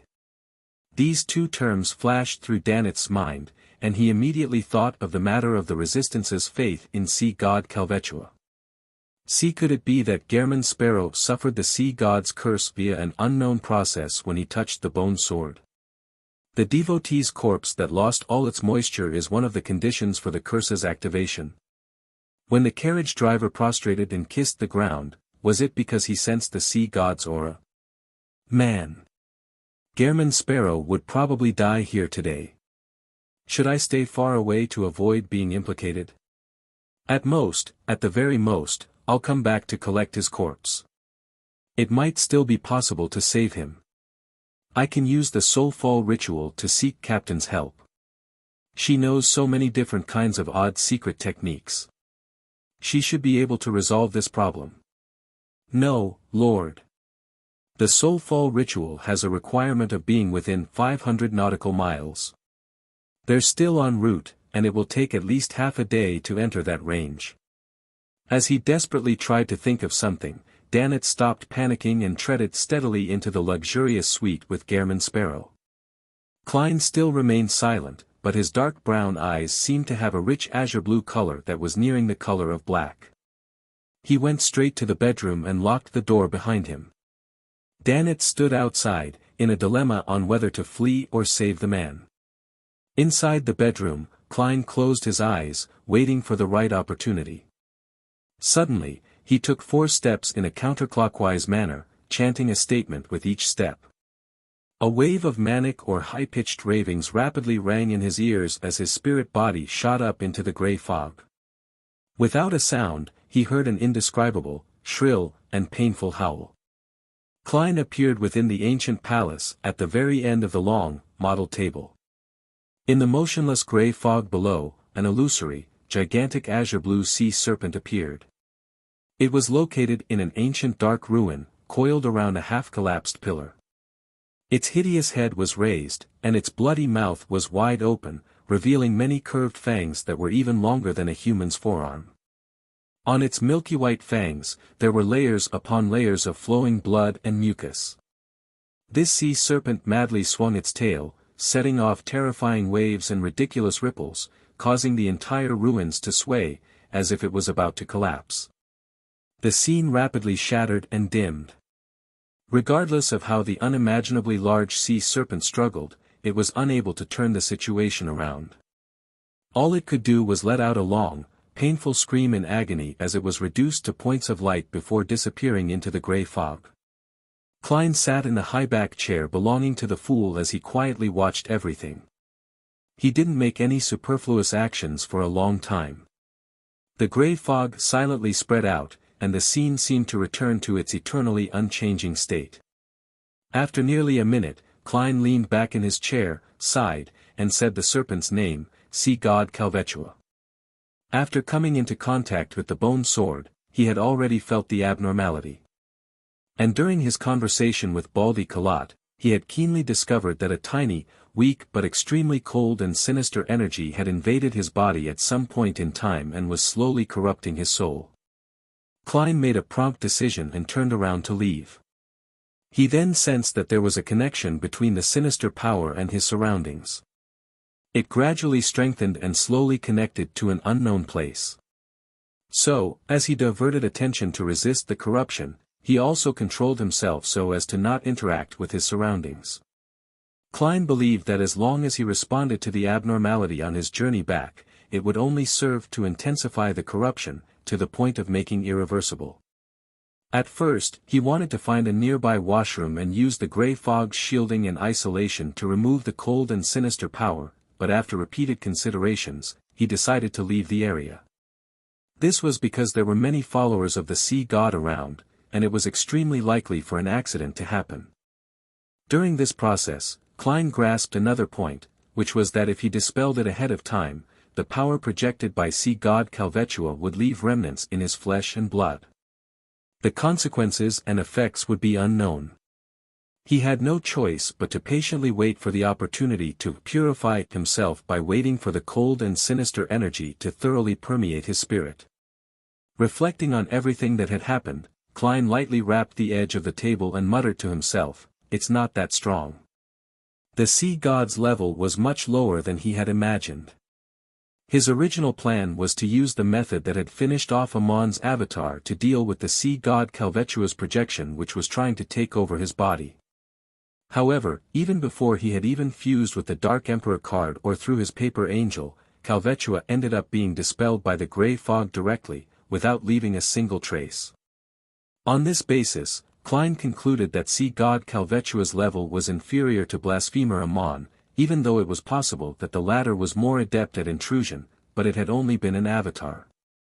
Was it thrown off its pedestal by the Lord of Storms, or is it not even at the level of an angel? It's just a slightly stronger demigod that can respond to the prayers of its believers within a certain range. Klein recalled and found that sea god Calvetua was in an abnormal state. The foundational existence of this evil spirit is rather weak, as though it can collapse at any moment. Moreover, it felt like it had fused with the spirit world and the ruins it was in. And it's precisely as a result of this that it was able to escape the encirclement of the Church of Storms. Klein leaned back in his chair and made a guess. What happened today is definitely not a coincidence. It stems from archaeologist Letitia's act of taking away some important artifact in the Forgotten Temple. It caused sea god Calvetua's condition to instantly deteriorate when it was already barely surviving. It made it impossible for it to hold on to its existence. As it got its believers to track the item, it also prepared to possess another body for its survival. That bone sword should have originated from its demigod body, and it hides a bit of the power it projects. As long as the target is suitable, it will infiltrate the body of the person who touches it, corrupting the soul, and establishing the coordinates. It will then allow its spirit to be transferred over before it dissipates. But clearly, it's not adept in such matters. Yes, it's not the snake of Mercury. It's unable to create a closed loop on itself for reincarnation. It's also not like blasphemer Amon, who can be a parasite inside a person's soul. To really possess my body, it will directly cause its body to crumble and create a terrifying monster. According to this logical development, the dying Calvetua will likely engage in many crazy actions in the near future. Klein frowned. He didn't hesitate as he plummeted into the fog and returned to the real world. He unlocked the door, opened it, and entered the living room, startling the pacing Danitz. Danitz looked him up and down a few times and asked cautiously and warily, "Are you all right?" Klein maintained Gehrman Sparrow's persona and calmly replied, "It's settled." Settled? Danitz looked around before glancing at the bedroom, wondering if he had been hallucinating, that there wasn't any sea god curse. What did he do in the bedroom? He was lifted from the curse of the sea god in just a minute or two. Man, this guy has a huge secret. Danitz took 2 steps back and made way. Beside a table covered with a significant number of miscellaneous items, the wheelchair-bound Baldy, Kalat, wore a look of regret as he said to the tattooed man, "What a pity. Just a little more, he didn't pick it up, just touched it." Edmonton sighed as well. Kalat looked at the slightly bent bone sword and fervently said to himself, "When an outsider picks up that holy sword, God will walk the land again." Edmonton fell to his knees as well, as though confessing to a deity. As time passed, both Kalat and Edmonton suddenly heard 2 miserable shrieks. They looked up and saw that 2 of their companions had collapsed. Their skin was like a weathered rock, having lost all the moisture in their bodies. Kalat and Edmonton glanced at each other and felt a peculiar atmosphere. Both of them stood up at the same time and looked at the table. That milky white holy sword cracked loudly, splintering into countless small pieces. When an outsider picks up that holy sword, God will walk the land again. But what happens if the holy sword shatters? These 2 sentences echoed in the minds of Kalat and Edmonton. The matter was completely in the gaps of their knowledge. For a few seconds, they stared at the shattered holy sword, their expressions dull while they remained speechless. They couldn't believe that the holy sword, which had only been touched by an outsider in the evening, had suddenly shattered. What does this mean? What does it represent? The two of them didn't dare to think too deeply about it. They felt as if they had returned to the very beginning. Back then, one of the secret bases of the resistance had been discovered by the lone military. They were raided without any warning, and this resulted in their fathers being killed in that massacre. Their female relatives were abducted and sold to different places. Before receiving the grievous news, the feelings Colot and Edmonton felt that day mirrored what they felt today. They felt heavy, confused, expectant, and unease, all of them mixing to form an intense pressure. Return to the forest, find the high priest, and figure out the reason. Perhaps, this is the latest revelation from God. Colot turned his wheelchair and said in a deep voice. Edmonton immediately stood up, saying to his remaining subordinates, "Continue searching for those blasphemers, but do not stay here. Also, instruct the believers outside not to hold any rituals or even pray." The unexpected change in events made him extra vigilant. By him, in the corner of the street where the Cathedral of Waves was located. Holding a stack of white folded paper, Danitz turned his head to the side, feeling a mix of nervousness, worry, and puzzlement. "You mean that I'm to post them in different parts of the street and finally post it on the main door of the Cathedral of Waves?" He was very afraid that the door of the cathedral would suddenly open and a group of fist-brandishing priests and bishops would rush out, immediately attacking them without even asking why he had posted the poster. Klein maintained his coldness and said, "Yes." His original plan was to hand the matter of Sea God Calvetua over to Mr. Hanged Man, so that he could warn the Church of Storms. However, considering that he still held the secret of Bansi Harbor, and he might even have reported the matter, it would be easy for him to arouse suspicion with another piece of important information in such a short period of time. As for the solution, it was very simple. He could post a few posters on the mandated Punisher's front door so that they could see it as soon as they came out. There was a small problem with Klein's plan. He couldn't tell which of the shops around the Cathedral of Waves was the cover identity of the mandated Punishers. All he could do was make Danitz work a little harder and stick the posters everywhere in prominent spots, including, but not limited to, the front door of the Cathedral of Waves. "I should have run away earlier. Why would I think that this fellow had saved my life? Perhaps I would have been converted into gold pounds if he were any other powerful adventurer. No, who would have imagined that this lunatic would so easily resolve the sea god's curse? Fleeing might put me in an even worse state." While lamenting inwardly, Danitz unrolled the pile of white paper and casually glanced at the content. After Letitia Dolera and company entered and left the sea god's ruin in Simeem Island, they were pursued by the resistance. Meanwhile, Colot and the resistance were trying to sell a strange bone sword that looked a little bent. Sea god Calvetua's body is on the brink of collapse with an extremely deranged mental state. Danitz froze for 2 seconds, then he subconsciously glanced at Gehrman Sparrow. "I can understand the first few statements, but why is there a mention of sea god Calvetua being on the brink of collapse and in an extremely deranged mental state? How does Gehrman Sparrow know? Did he discover a problem when he was dealing with the sea god's curse? And how did he deal with the sea god's curse? The organization behind him is more powerful than I thought. Could it be that it's similar to the Aurora Order, in which they serve a real deity?" The more he thought about it, the more Danitz trembled in fear. The first time he heard of the Aurora Order had originated from a robbery at sea. Back then, it was the first time he saw his captain's serious expression. After that, he was taught some so-called general knowledge of the mysterious world. Klein responded to Danitz with an emotionless gaze. In the poster, he had eliminated any subjective assumptions, and he had only described the matters that could be confirmed with certainty, so as to not interfere with the judgment of the higher-ups in the Church of Storms. Among them, the content regarding an important item that Letitia and company had taken away was excluded. The lost temple was changed to a broader and more inclusive sea god ruin. The base was obviously abandoned by Kalat and the others after realizing that something had happened to the sea god, so it was also left unmentioned. Danitz suddenly retracted his gaze, afraid to look any further. Captain said that the more secret someone has, the more dangerous they are. He thought for a while and worriedly said, if we stick it on the front door of the cathedral, it will definitely garner immense attention from the Church of Storms. Will they discover that I was the one who did it? Klein gave a terse answer. Yes. Danitz forced a smile and said, then wouldn't I be in grave danger? Klein used his clown ability to control his expression and calmly replied, you are already a pirate who has a bounty for your head. Do you think you can swagger down the main streets of Byam now? Klein lampooned inwardly.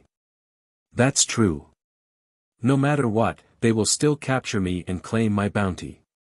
No, there's something wrong with that. Danitz blurted out, but my bounty will increase. Klein looked at him, but he didn't say anything. All he did was grin a little. For a moment, Danitz thought he heard a rhetorical question. Isn't this a good thing? A good thing for a donkey to kick. With a dry chuckle, Danitz took the pile of posters and, taking advantage of the heavy winds and late night, posted them in prominent spot on the street near the Cathedral of Waves. It really looks like posting a small advertisement. Klein, who had one hand in his pocket, observed from afar and commented inwardly. He sighed and thought, it's good to have an assistant. At least, I don't have to do something that tarnishes my reputation. If I were in Tingen or Backlund, if something like that had happened, the scene would be was too beautiful to imagine. Danitz finally reached outside the Cathedral of Waves, plastered the poster on the front door, clenched his fist, and pounded on the door. After finishing all of this, he turned around and ran, as if there were 10 mandated punishers running after him from behind. Klein didn't dare to be negligent.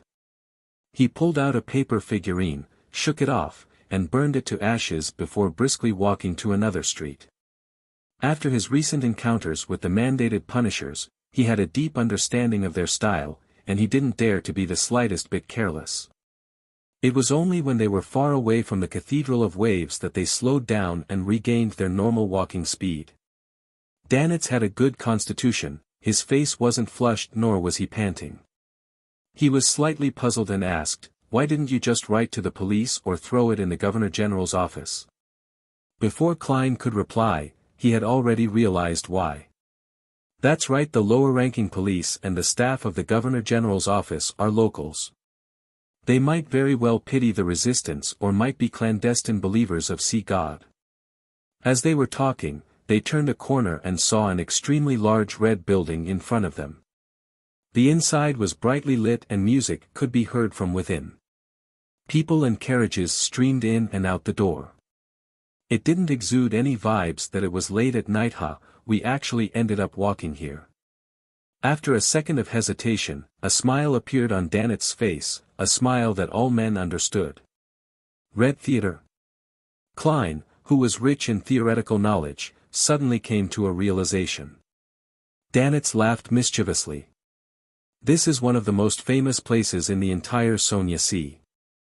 There are mysterious and flirtatious Balam girls, passionate Fainapotter girls, open and alluring Intis maidens, tall and graceful Fasak ladies, conservative and quiet lone women, gentle and docile natives. This fellow knows a lot. He comes often.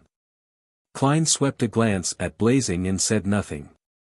For some reason, Danitz felt as though he had been seen through, and he immediately laughed awkwardly.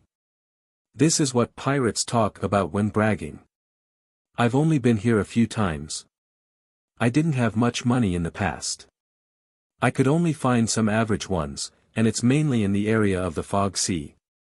Afterward, I joined the Golden Dream. No wonder. Although Vice Admiral Iceberg's men receive quite good employment perks and often get to share in the treasure, it's still quite difficult to save up a few houses in Byam. Compared to the typical pirate, this guy at least knows temperance and saves his money. Klein thought in enlightenment. Danitz didn't wish to continue on the topic as he changed the topic. There are a lot of street girls in Byam, especially there. He pointed into the distance and said, "There was once a pirate who did an experiment. He randomly knocked on a family's door, produced some money, and requested to do it with the mistress once. In the end, 3 to 4 families out of the 10 agreed. TSK, if it's someone like you, who has the standard lone look, almost no one will refuse you. They might secretly hide their daughters to prevent you from discovering her. Heh, Lone's Navy would commit many murders and rapes here every year. They aren't any better than the pirates, but they would only be sent back to the country, and pay some small fines."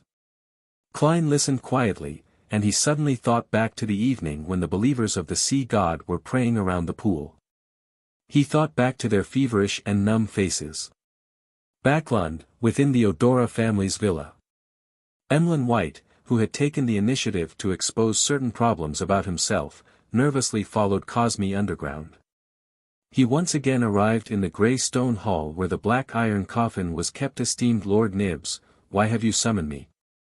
Although Emlyn had rehearsed this scene in his mind dozens of times, he still couldn't completely remove the tension and apprehension in his heart.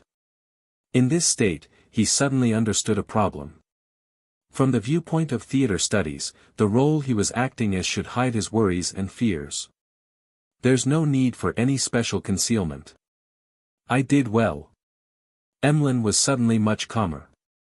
A deep, aged voice sounded from the coffin that was covered with symbols and magic labels. "To reward you. For the ancestor, you risked your life to pray to the fool. Although you didn't receive a response, you bore an enormous risk. This is an act that needs to be rewarded. Here is an acceptance draft for £7,000, a reward for you. I didn't give it to you in a timely fashion due to the great smog of Backlund, but it's never too late. At the same time, you must always be aware of yourself and not relax. If anything abnormal happens, immediately inform Cosme. He really gave me money." Emlyn almost forgot to close his mouth. Even when Emlyn White left the Odora family's underground region, he still found things surreal. He couldn't believe that he could so easily be rewarded with £7,000. The acceptance draft was light and weightless in his hand, but he felt the absurdity of reality. The hanged man's method was really effective. Instead of exposing me and punishing me, Lord Nibs gave me a generous reward. And this was done solely to feign ignorance while encouraging me to make attempts so that he can observe in secret. Are the thoughts of the sanguine that complicated as well? Emlyn sighed, his mind feeling adrift. Quickly, he stopped his thoughts from wandering and turned his attention back to the reward of £7,000. With this, I can buy that baron's remains from the hanged man and concoct it into a potion. I'll soon become a baron, sanguine baron, Lord Emlyn White. Emlyn's eyes lit up as his footsteps turned significantly brisk. Within the sanguine, if one wasn't bestowed the corresponding ritual by the elders, they would remain stuck at the same level they were at during birth.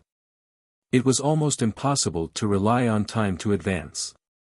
Unless one was extremely lucky, having an ancestor of the family that was nearing the end of their lifespan such that they had no choice but to bestow their powers to a descendant through a ritual, most of Emlyn's sanguine peers would remain stuck in the concept of adulthood. There might not be any chance of them obtaining an aristocratic title for decades. Emlyn's father and mother had lived for years, but they had yet to become barons up this very day. They couldn't even see any hope of becoming one. As Emlyn walked out the door, he couldn't help but glance at the nearby Cosme Odora. This elderly sanguine who has been active in the Roselle era has only been a baron up to this day. And I am about to reach this rank as well. One day, I will become a sanguine marquis like Lord Nibs. No, a duke, or even a prince. Only by doing so will I be able to shoulder the responsibility of being the sanguine's messiah. Yes, the baron's remains is only about £4,000, I'll have a lot of money left. I can even buy a few more dolls and give them some new clothes. Emlyn unconsciously straightened his back and began to walk more and more proudly. In the Berg household in the city of Silver, Derek lit some candles and prepared for the sacrificial ritual. The lightning frequency alternated several times before he finally found an opportunity. He was very sure that the chief wasn't be able to keep an eye on him at this moment, because he had left the City of Silver with the little boy, Jack, who had recovered somewhat, and a group of explorers, in search for the so-called route that led from the coast to the destroyed city. It didn't take long for Derek to set up everything and say Mr. Fool's honorific name in a reverent, low voice. He very skillfully and methodically sacrificed the Spirit Eater's stomach pouch needed by Miss Magician, and the Beyonder ingredients designated by Mr. Hanged Man, to the ruler above the grey fog. There were many cracks on the City of Silver's solid city walls, but they were filled to the brim with black hard soil. Strands of dense weeds grew on them, swaying in the wind like human hair. All of a sudden, all of them stood up as if they wanted to capture something, but they turned limp without any strength left in them. Early morning, at the Cathedral of Waves.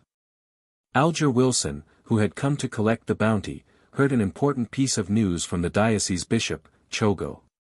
Letitia Dolera of the Moses Ascetic Order had disguised herself as an archaeologist and entered the depths of the jungle on Simeem Island. It was unknown what she did that inflicted grievous injuries to Sea God Calvetua, who had been in hiding for years, pushing it to the verge of collapse. As a result, it was frantically searching for an opportunity to survive. Rumor has it that this evil spirit which calls itself Sea God had been discovered by two powerful cardinals of the military a long time ago. After it was defeated by them through the use of a sealed artifact, it could only barely escape and hide. This situation has persisted for more than 100 years. Without any intrinsic changes, why would it suddenly collapse and be unable to maintain its existence? Alger frowned slightly, wondering what the difference was. A situation deliberately created by the Moses Ascetic Order. But why didn't they do so in the past 100 years? To complement one of their other plans? Between speculation and doubt, Alger suddenly became aware of an important factor. The biggest and most fundamental difference between the last 100 years and now was that the world had come to buy him. Fool's adorer had come to the Rosted archipelago. Does his appearance anywhere indicate that something big is about to happen or is brewing? Previously, it was the great smog of Backland, and there was the abnormality in Bansi Harbor. Now, there's the dying struggle of Sea God Calvetua and the unknown plot of the Moses Ascetic Order. No, to be precise, wherever a major problem is brewing or about to happen, Mr. Fool's adorers will be there. They accept Mr. Fool's arrangements and pursue the activities of those secret organizations, the evil gods, and angels. As soon as his train of thought changed, Alger was suddenly enlightened, feeling as though he had grasped the truth. It's not that things happen wherever the world is, but that the world and the other adorers will appear when something is about to happen. What good does this bring to Mr. Fool? Is it a plot solely to destroy the enemy's schemes, or does it help him lift his seal and release more power?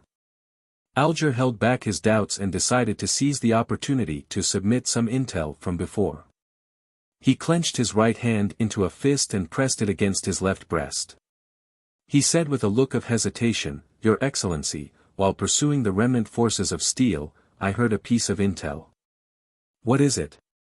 Chogo had originally planned to send this bishop-ranked captain out into the sea to search for traces of the resistance, but he was forcibly interrupted by him. For a moment, he felt irritated. Alger recalled and said, someone mentioned Bansi Harbor in a conversation. They mentioned that an abnormality had happened there, but the descendants of the Medici family were well hidden and didn't end up being discovered. Bansi Harbor, abnormality. Chogo took a step forward and pressed, "What else did they say?" "Other than mentioning that there was a fallen bishop of the church, nothing else." "Your Excellency, is the Medici family a dark family of the fourth epoch?" Alger asked deliberately. Chogo's expression sank. "That's not something you should know. I'll report it to His Eminence Cotman at once." Cotman was a Church of Storms cardinal, the Archbishop of Rorsted Sea, a high-ranking deacon of the mandated punishers, and the true ruler of the Beyonder world in the archipelago, John Cotman.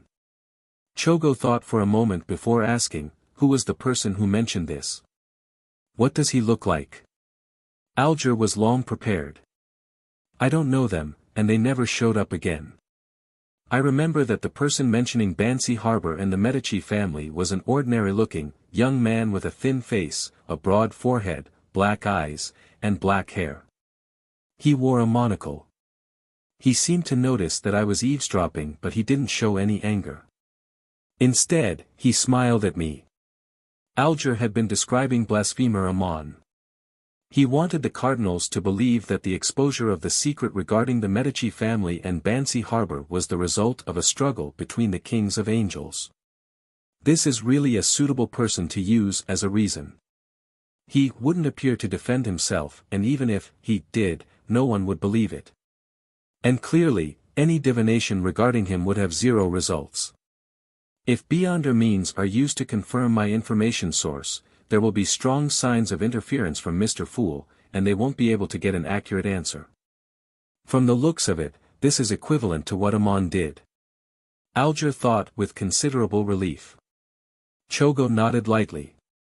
Find these people and trace the whereabouts of the resistance. Yes, Your Excellency. Alger answered with a look of piety and struck his right fist on his left breast. Dark clouds covered the sky as the rain fell down in torrents, creating white fog in the process. In the port of Bayam, the blue water rose slowly but firmly, and the freighters and liners rocked like leaves fluttering in midair. The rain continued to fall, and the sea level gradually approached the dike. The city was flooded with water in many places, and the environment was greatly suppressed.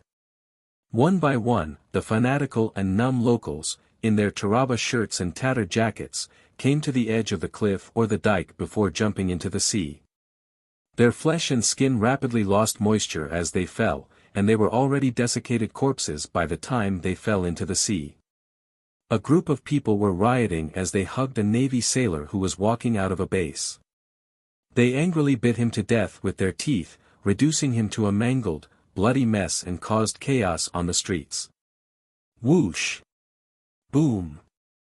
The dike collapsed, and the rising seawater poured into Bayam city. When Klein jolted awake, his mind was filled with the scene from his dream. For a seer, this was a very clear revelation. Sea god Calvetua has failed to find a way to survive and has completely given up, resulting in it going completely mad.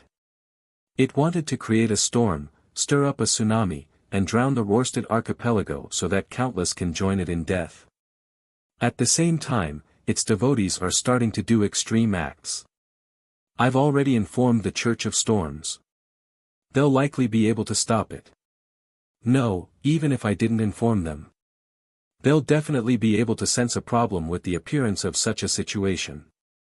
They would then make the necessary response. Klein rolled to his feet, wore his clothes, and walked out of his bedroom. He saw blazing Danet standing by the window, looking out.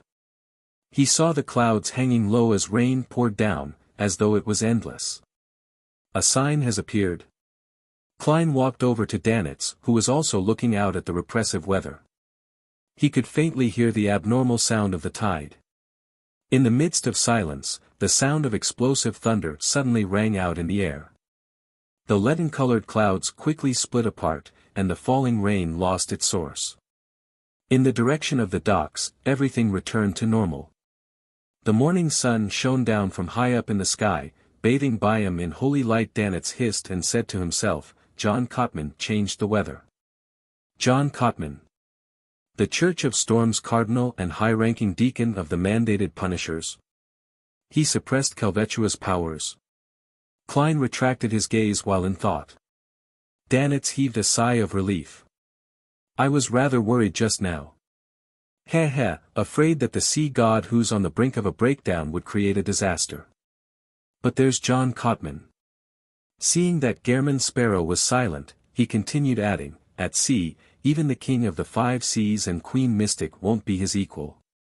Captain said he's a sequence 3 demigod. The potion's name is. It's. Sea King.